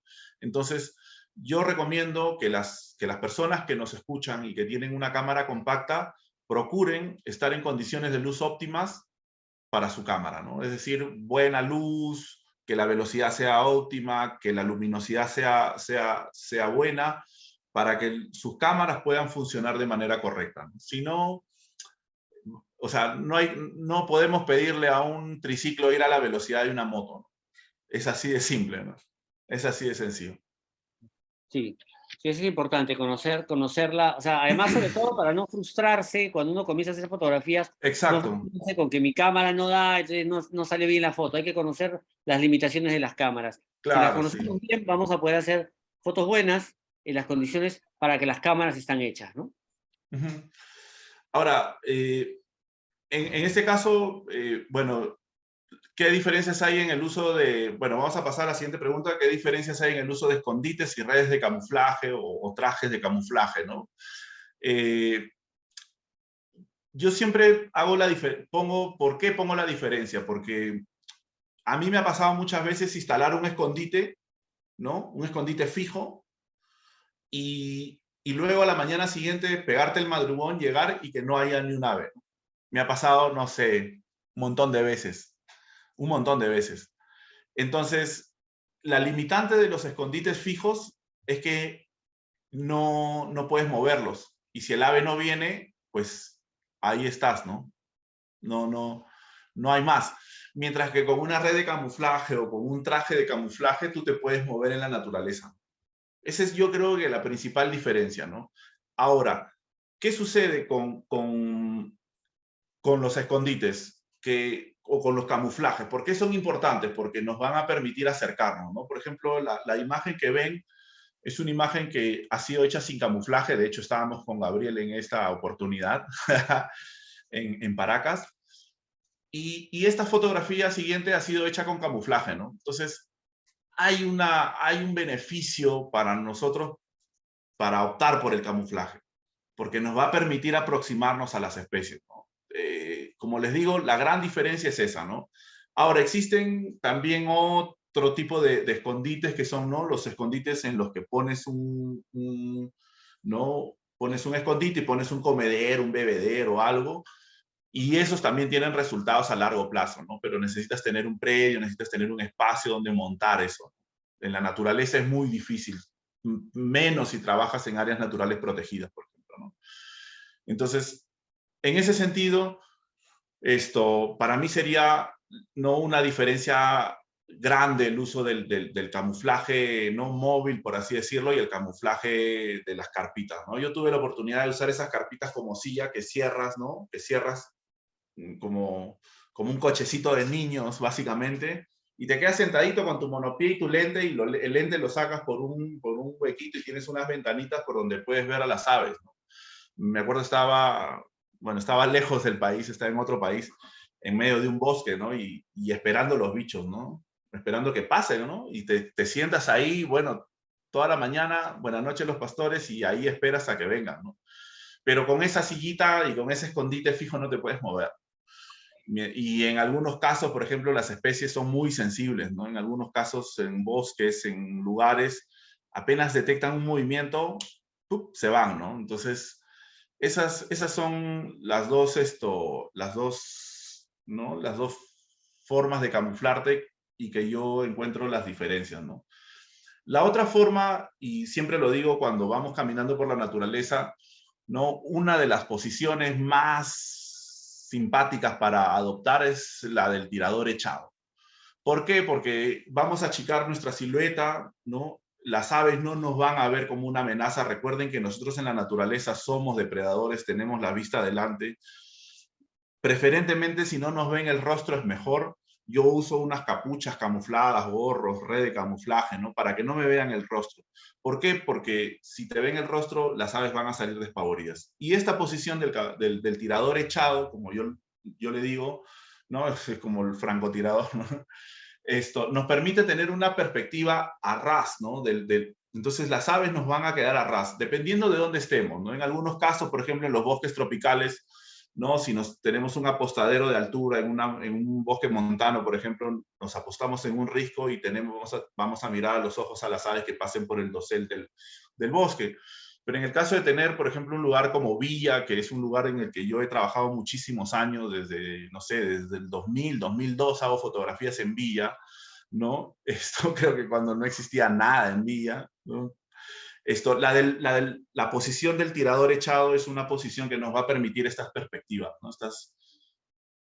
¿No? Y vamos a tener, y si logramos camuflarnos con una red y echados, vamos a tener este tipo de imágenes, ¿no? Vamos a poder lograr este tipo de imágenes. Entonces, eso con respecto al camuflaje, ¿no? Luego, nuestra siguiente interrogante va, ¿no? Por el momento de la fotografía, ¿no? ¿Qué es el momento de la fotografía, Gabriel? Coméntanos.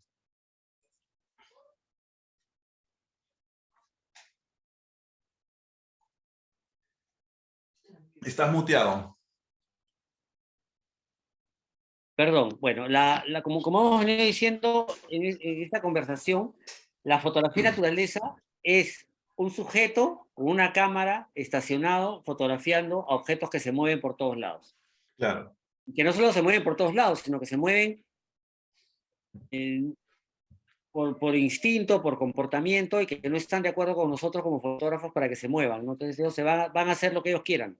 Entonces hay que tener el suficiente conocimiento, la suficiente paciencia, la suficiente constancia, como hemos apuntado antes, para poder lograr captarlas en su elemento y haciendo fotos lo suficientemente expresivas para que puedan impactar, ¿no? Entonces, esa imagen impactante, esa imagen que luego recorre la mente de los espectadores y que los invitan a viajar o que los invitan a conservar o que los invitan a tomar acciones, son precisamente, responden a un momento en el que el fotógrafo decidió hacer el clic, tomar la imagen, ¿no? Mm. Esperando, siendo paciente, siendo constante, teniendo conocimiento previo, y hace la imagen.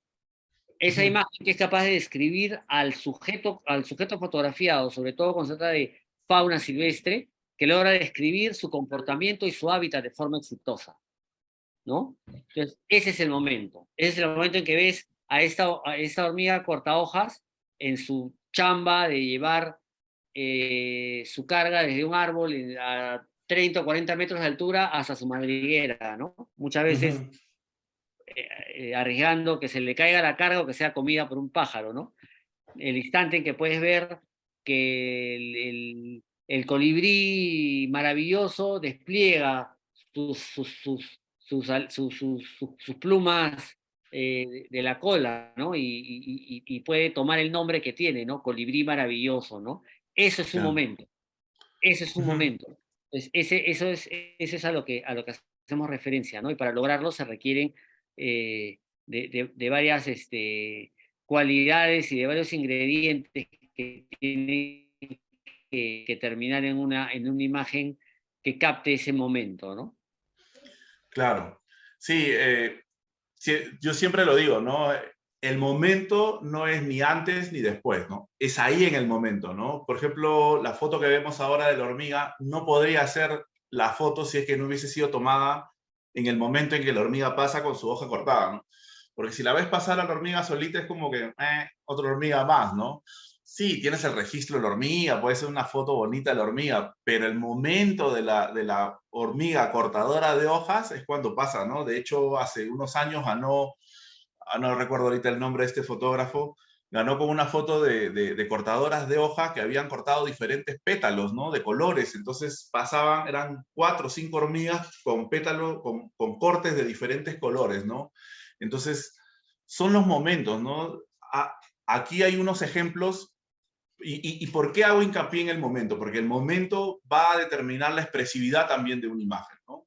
Yo esta es una imagen que nosotros podemos lograr, ¿no? En una playa cualquiera, dos gaviotines, bueno, es un gaviotín sándwich y un gaviotín elegante.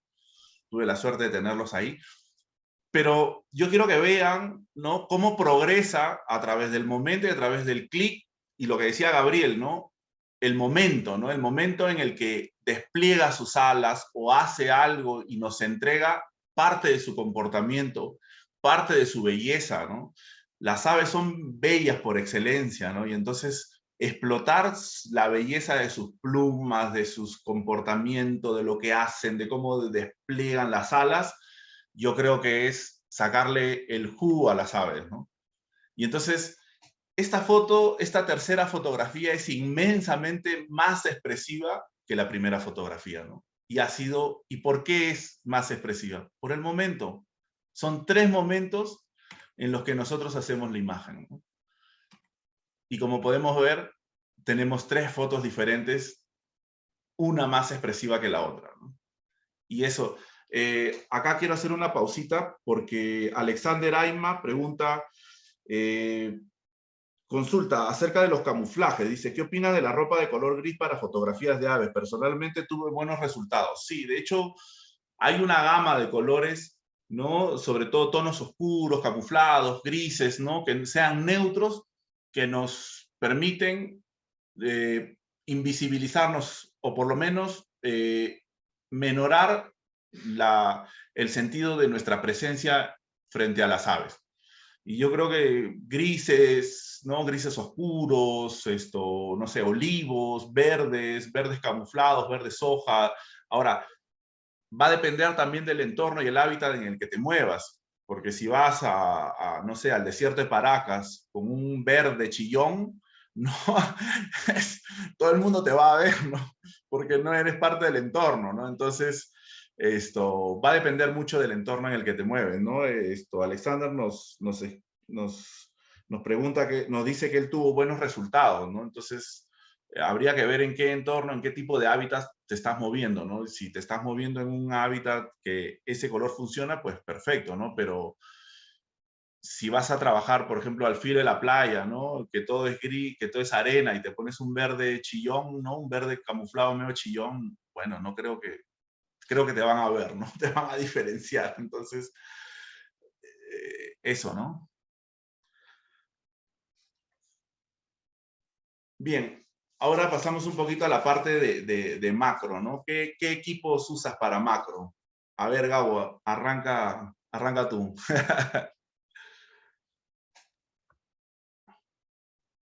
Ajá. Perfecto. Bueno, el macro es lo que nos permite captar sujetos muy pequeños, ¿no? Insectos, flores, que uno encuentra. Entonces, el 105, nosotros como niconeros que somos ya de larga data, encontramos en el 105 de macro de Nikon la mejor herramienta para fotografiar sujetos pequeños, ¿no? Es un lente muy fino, es un lente que nos permite fotografiar desde un objeto muy cercano y muy pequeño y poder enfocarlo correctamente, ¿no? Entonces, es un lente muy fino. Y como decimos, es un lente mítico, en verdad, ¿no?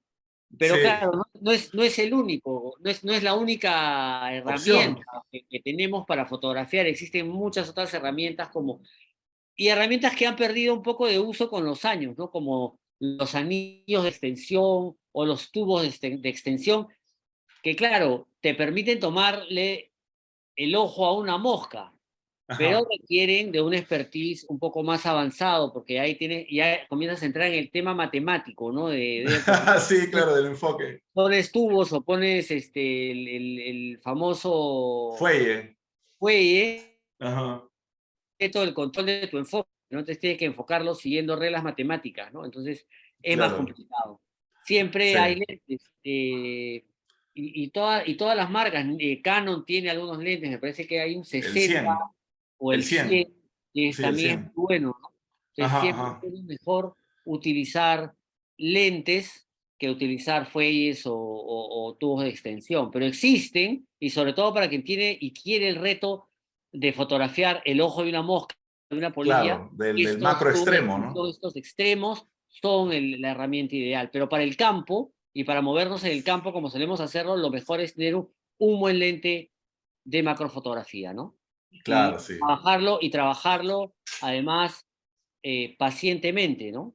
Ajá. La macrofotografía requiere mucho más paciencia de lo que requiere la fotografía de paisajes O de eh, aves. o de aves muchas veces, ¿no? Porque hay Sí. objetos muy cercanos que tienen un foco muy, muy crítico, entonces hay que tener paciencia, ¿no? Hay que cerrar bien el diafragma, hay que enfocar muy bien, siempre teniendo en cuenta estructuras que son como las orquídeas, por ejemplo, muy complejas, saber Ujú. dónde hacer el foco, ¿no? Seguramente si tienes un diafragma más o menos cerrado, tratar de enfocar hacia la mitad del objeto para que todo te salga a foco, ¿no? Ujú. Entonces hay que observar muy bien ese tema cuando uno hace fotografía, porque la idea es tener todo a foco, como el caso de esta foto, por ejemplo, ¿no? Tenemos el Ujú, labelo ujú. de esta Telepogon, que está muy cercano a la cámara, ¿no? Entonces tienes que saber dónde enfocar, porque si enfocas la estructura delantera, todo lo demás te va a salir fuera de foco, ¿no? Entonces tienes que Claro, claro, ver claro. siempre eso, ¿no? Eso Ajá. es importante, ¿no? Sí, el mítico 105, ¿no? Que por cuestiones de presupuesto ¿no? y de versatilidad, creo que es el lente más más óptimo, ¿no? En el caso de los que somos nikonistas, ¿no? En el caso de los que son canonistas, pues el 100, ¿no? Canon tiene un lente, un 65 milímetros también que es buenísimo, ¿no? Que tiene una capacidad de aproximación increíble, ¿no? Con el que yo he visto fotografías muy interesantes de macro, ¿no? Y después también está el 200 milímetros, pero bueno, ya eso es para los presupuestos más grandes, ¿no? Porque el 200 milímetros macro cuesta una barbaridad, pero crea un desenfoque y unos bokeh increíbles, ¿no? Entonces, ahí hay, ¿no? Hay esas dos opciones hacia arriba y hacia abajo, y yo creo que de esas tres, ¿no? Que yo creo que el 100 y el 105 son los lentes más óptimos, ¿no? Ahora, como tú bien decías, los tubos de extensión, ¿no? Ya no se usan tanto, ¿no? Pero sí son, si quieres hacer macro extremo, pues, ¿no? Y quieres hacer cositas muy diminutas que te requieran mucho más de una aproximación 1:1, pues, un tubo de extensión, va a ser indispensable, ¿no? Ahora, lo que mencionaba Gabriel, que era la profundidad de foco, que es enfocar para tratar de lograr la mayor nitidez, ¿no? Eso se logra con diafragmas cerrados. ¿Y qué es un diafragma cerrado? Pues un diafragma cerrado es, ¿no? Es menos cantidad de luz ambiente. Entonces vamos a tener que suplir esa falta de luz, la vamos a tener que suplir con iluminación, ¿no? Con iluminación artificial a través de trípodes, soportes, flashes, softbox, wireless, ¿no? Yo uso wireless o cualquier tipo de tela blanca o cosa que nos permita difuminar la luz y que nos permita crear una atmósfera, ¿no? Porque también a través de la luz, como lo habíamos dicho en el principio, creamos una atmósfera, ¿no? Y entonces, y además congelamos, en el macro se congela muchas de las cosas, ¿no? Con la luz de flash. De hecho, cuando nosotros trabajamos en macro, casi siempre, y sobre todo en zonas boscosas, por ejemplo, casi siempre nos vamos a ver obligados a utilizar flash. Eso sí, ténganlo, compran su lente macro y a la par tienen que comprar un flash, ¿no? Y hay técnicas para usarlo montado o usarlo con un equipo wireless, ¿no? De manera remota, pero siempre vamos a tener que utilizar un flash porque nos va a resultar imposible poder iluminar sin flash en zonas, ¿no? En zonas de poca luz, que son, ¿no? La selva, por ejemplo, en zonas de poquísima luz. ¿Cómo iluminas sujetos diminutos?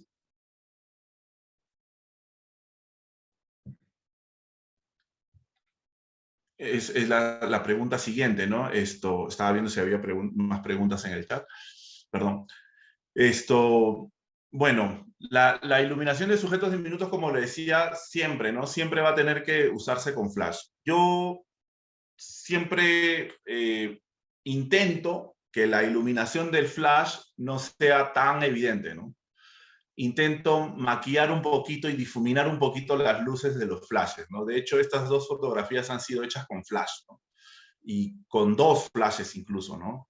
Pero casi no los pueden ver, ¿no? Porque he usado difuminadores, telas blancas. Alguna vez me olvidé el anillo con el que armas el softbox, y bueno, tuve que poner un polo blanco encima ¿no? Encima del flash, y funciona muy bien, ¿no? Entonces, muchas veces cuando vamos a campo nos tenemos que idear también, si es que nos falta algún equipo, algún soporte, alguna cosa, nos tenemos que idear la forma ¿no? de suplir esa carencia, ¿no? Otra de las formas que a mí me gusta iluminar es de manera remota, con un flash que no esté pegado a la cámara, ¿no? Yo he visto muchas versiones de fotografías macro en redes en las que está el lente y los flashes están acá al costado, o es un flash grande acá con un difusor, y solo tienen un modelo de iluminación, ¿no? Y yo uso uno o dos flashes, e incluso dos flashes con la luz del sol, y entonces creo otras atmósferas porque direcciono los flashes de diferentes maneras, ¿no? Por ejemplo, este es un ejemplo de cómo yo trabajo con el apoyo de la luz del sol y los flashes de relleno, ¿no? Entonces, son formas de iluminar que yo tengo para los sujetos diminutos, ¿no? Y que yo recomiendo mucho siempre que no nos limitemos a solamente tenerlos aquí, el flash de frente, ¿no? Que de hecho tiene buenos resultados, pero mi estilo, ¿no? A mí me inclina un poco más a crear este tipo de luces cruzadas y tal, ¿no? Gabriel. En efecto, la fotografía macro nos exige un uso de una iluminación bien particular. Uh-huh. El estar tan cerca del sujeto, ¿no? Nos permite, nos exige tener un sistema de luz que vaya más allá del flash montado. Muchas veces tenemos los famosos rings flash, ¿no? Que es un flash Ajá. que va pegado hacia el lente y que ilumina al objeto muy de cerca. Si bien lo logra iluminar de manera correcta, muchas veces no nos permite tener un juego adecuado de la luz, ¿no? Aplanando al sujeto y no dejando traslucir, por ejemplo, en el caso de los insectos, ¿no? Las estructuras que estos poseen en sus organismos. Entonces, Claro.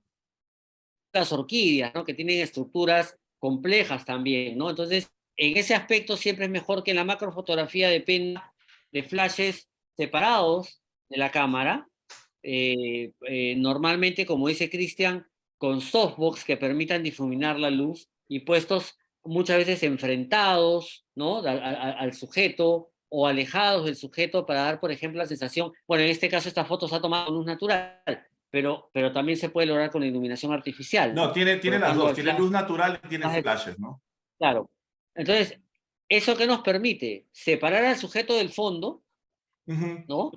Y nos permite, a través de las sombras y las luces y las sombras que se generan por ese Uh-huh. enfrentamiento de flash, esos flashes separados y debidamente difuminados, poder observar con detenimiento y con mayor nitidez las diversas estructuras del cuerpo, ¿no? Eso te permite hacer, eso es lo que te permite la iluminación remota, ¿no? Entonces es bien Uh-huh. importante lo que es trabajar con macrofotografía, poder tener al menos dos fuentes de luz o una fuente de luz sin rebotador y que esa fuente de luz se maneje de la cámara a través de un sistema remoto, ¿no? Uh-huh. Uh-huh. Y Lo eso que nos lleva a no... la siguiente pregunta, ¿no? Porque Sí, eso, porque lo que exacto. estamos hablando ahorita es dirección estamos direccionando la luz para mejorar lo que queremos transmitir con nuestra fotografía. Y eso significa que tenemos que estar pendiente, además del encuadre, que tenemos que hacer a través de tener paciencia, a través de tener Claro, constancia, a través de tener conocimiento, es también saber hacia dónde dirigimos la luz, de dónde viene la luz claro. para poder obtener una imagen de impacto. Claro, sí. Ahí viene, yo creo, lo que yo le llamo la artesanía de la luz, ¿no? De hecho, una de mis motivaciones, además de crear cultura fotográfica, es justamente esto, ¿no? Transmitir el conocimiento de la artesanía de la luz, ¿no? Volvernos artesanos de la luz, ¿no? Que podamos jugar con las luces de las maneras que querramos, ¿no? Una vez que dominamos la técnica básica, lanzarnos a buscar otros sistemas de iluminación, ¿no? La calidad de la imagen, la calidad de la luz siempre es importante, ¿no? Siempre, yo siempre digo la calidad de la luz, ¿no? Por eso mi proyecto también se llama Luz Natural, porque me gusta justamente esto, ¿no? A resaltar mucho el trabajo con respecto a la luz, ¿no? La luz siempre va a dar, y eso es por qué es importante la dirección de la luz, ¿no? Nos va a dar sensaciones, ¿no? Nos va a crear emociones, ¿no? Una imagen bien iluminada, con una iluminación, ¿no? Exquisita, nos va a permitir generar emociones en las personas que ven nuestras imágenes, ¿no? Y eso es algo que yo busco, ¿no? Siempre busco que la luz tenga una calidad, ¿no? Ya sea por dirección, por intensidad, ya sea por difuminación, que esa luz intente dar volúmenes, ¿no? Que intente describir las formas de manera correcta, ¿no? Eh,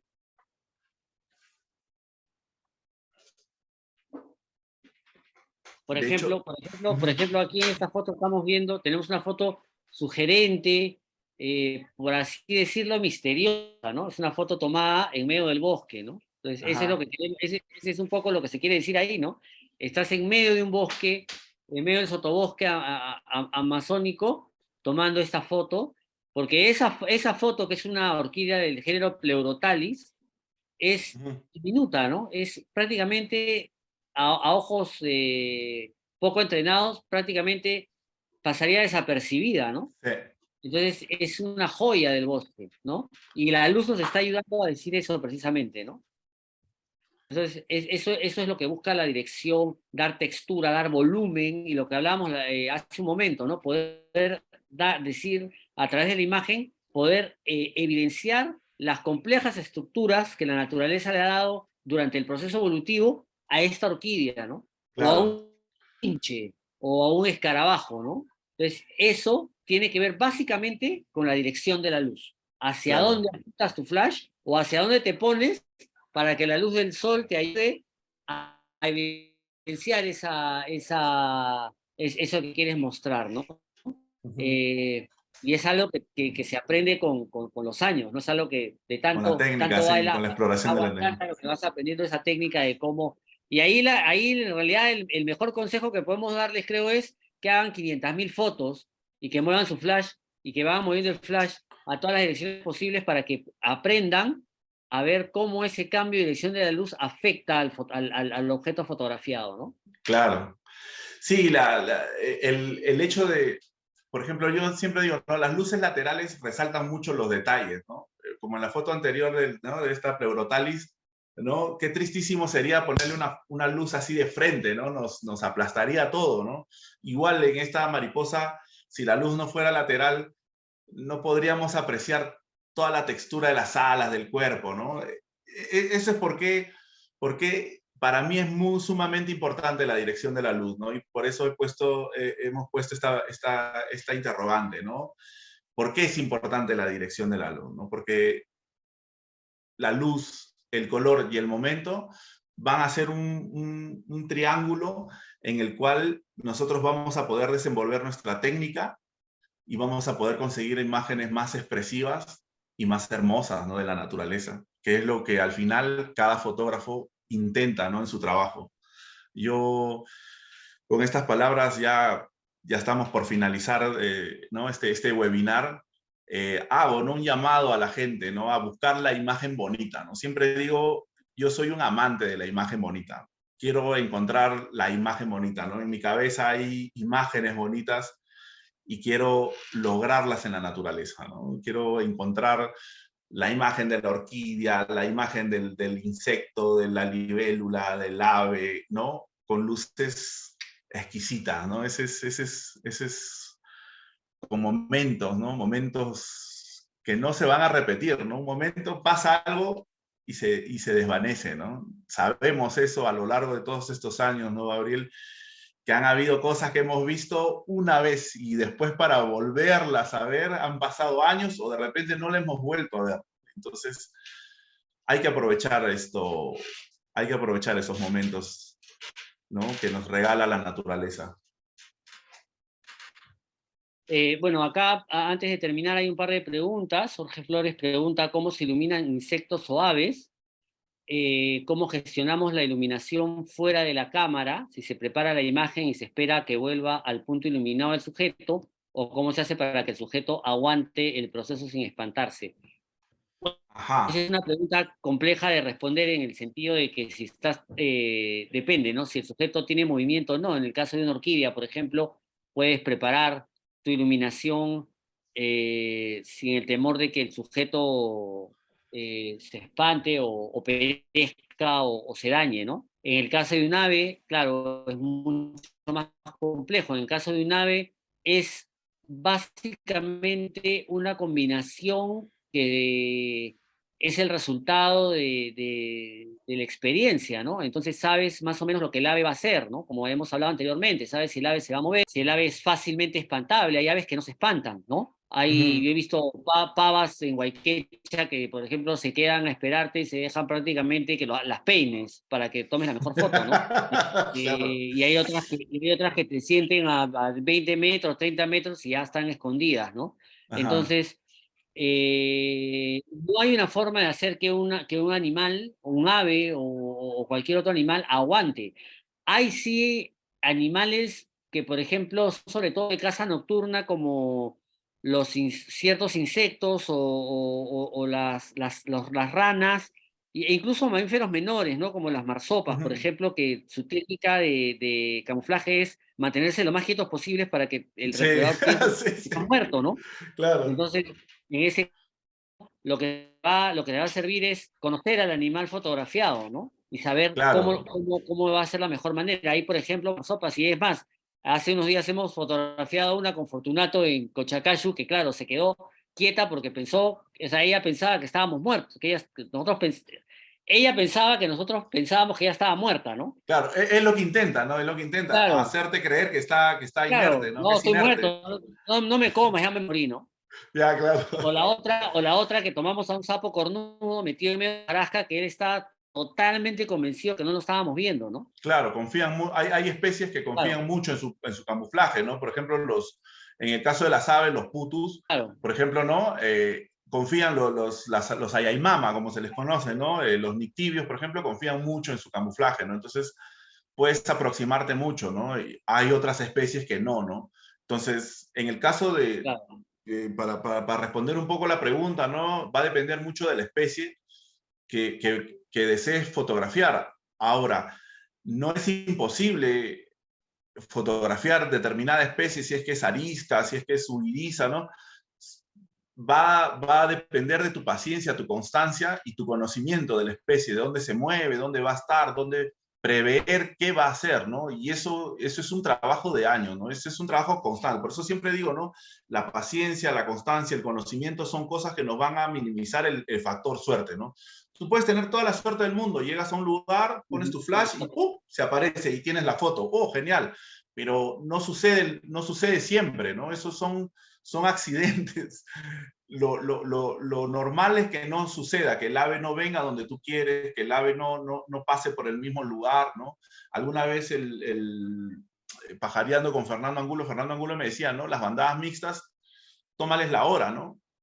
A la misma hora que va a pasar, hoy día va a pasar mañana, ¿no? O alrededor de esa hora, ¿no? Y yo he tenido, gracias a ese consejo de Fernando, he tenido la oportunidad de ver bandadas mixtas, marcar el lugar y decir, ya, mañana voy a estar por acá camufladito esperando mi chance, ¿no? Entonces va a depender mucho esto, Jorge, de qué especie vas a fotografiar, ¿no? Y eso realmente parte del conocimiento, ¿no? Sí, sí, yo creo que es conocimiento, paciencia, constancia, ¿no? Ir una y otra vez. Muchas de las fotos que has visto la hemos logrado en años, ¿no? No ha sucedido así nomás, no ha sucedido ayer. Ayer tomé la foto y mañana vuelvo y hago la misma foto. No. Muchas de estas fotos y la gente que tiene ya experiencia haciendo esto sabrá darnos la razón de que esto no es, la naturaleza nunca está a tu disposición, ¿no? Entonces, hay que trabajar, ¿no? Por eso es importante el trabajo constante, ¿no? Y por otro lado, Sonia pregunta qué tipo de luces compramos, ¿no? Bueno, eso va a depender de la cámara con la que trabajes. Y bueno, normalmente son flashes, ¿no? Sí, Hay también puede ser gente que LED, toma ¿no? con luz, también te cambia logística, ¿no? Necesitas una fuente de baterías o LEDs, ¿no? Ujú. Que son los LEDs ahora más portables, ¿no? Pero bueno, Sí. el flash sigue siendo todavía la opción mejor por su portabilidad, ¿no? Y por su Ujú. precio también y por la duración de las baterías, ¿no? Entonces, un flash y un rebotador o dos flashes son normalmente las mejores opciones, ¿no? Y ahora, felizmente, tenemos de todo precio, así que son Ujú. accesibles. Tenemos otra pregunta. Jorge Panta nos pregunta, hola, excelente webinar. Nos dice, ¿pueden darnos los equipos y configuraciones de la cámara del colibrí en la flor? Gracias.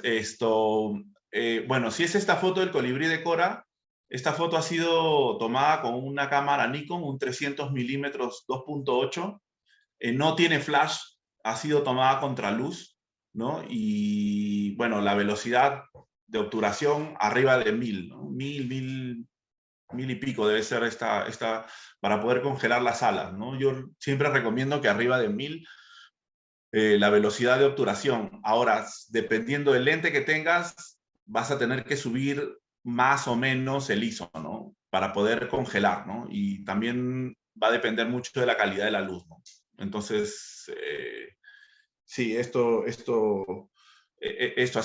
ha sido hecho con una cámara Nikon, ¿no? De hecho, Gabriel y yo trabajamos con la misma cámara, ¿no? La Nikon 810, que es una cámara de 36 megapíxeles, ¿no? Con una velocidad de disparo de casi 6.5 fotogramas por segundo, ¿no?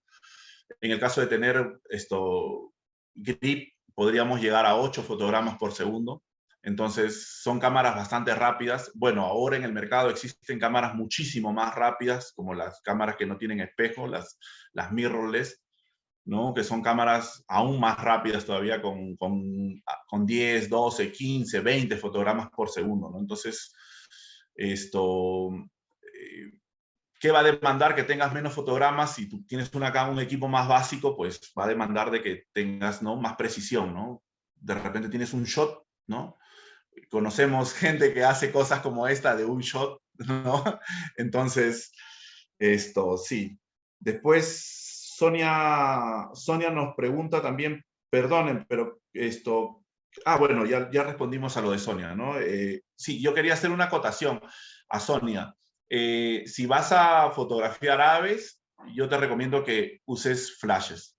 Si vas a fotografiar, a hacer macrofotografía, te puedo recomendar que uses flashes o LEDs, lo que más tu presupuesto, ¿no? Se ajuste, ¿no? Un LED es una buena opción, sobre todo si son insectos que no son tan móviles, ¿no? No son mariposas que andan revoloteando por aquí y por allá, ¿no? Yo creo que los LEDs son una buena opción. Lo que sí tienes que tener una batería de larga duración, pero es una opción más económica al lado de un flash, ¿no? Los flashes a veces son un poquito más costosos. Hay LEDs muy baratos, chiquitos, ¿no? Que son portátiles, te permiten fijarlos en algún lugar y tener una buena luz, y puedes apoyarte con la luz del sol y tal, ¿no? Entonces, yo creo que esas serían las opciones, Sonia.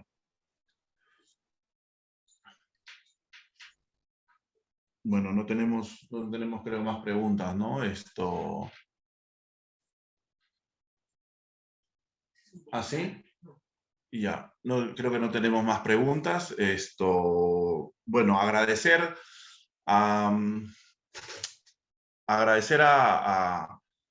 bueno, a ti, Gabriel, a Willy, por la colaboración, ¿no? Por el apoyo en este webinar. Realmente ha sido fabulosa su participación. Yo estoy muy agradecido, y también agradecido a todos los participantes que han tenido, sobre todo, ¿no? La gente que ha estado muy puntual. Agradecerles su puntualidad, realmente es un ejemplo, ¿no? Yo espero poder organizar en el futuro más eventos como estos. Así que esténse atentos a nuestras redes, que en este año vamos a organizar otros eventos como estos, ¿no? Gabriel, no sé si quieres dar unas palabras finales.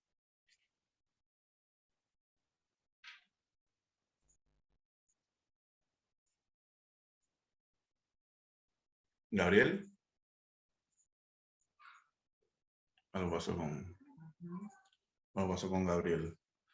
Bueno, siendo las 7:03, estamos cerrando ya este webinar. Como les decía, ¿no? Este webinar ha sido gracias a la colaboración del Grupo Viajeros. No tenemos más preguntas, ¿no? Bueno, agradecerles y su participación, y bueno, búsquennos en nuestras redes, síganos, y eso sería todo. Muchísimas gracias, buenas noches con todos. Voy a cerrar directo. Buenas noches, gracias. Buenas noches, gracias. Gracias. Genial Gracias, escucharles. gracias Cristian, buenísimo todo. Gracias, Willy. Muchísimas gracias. Abrazo, Gracias, feliz. buenas Gracias. noches. Muchas gracias por tu tiempo. Súper bien. No, gracias a ustedes por su participación.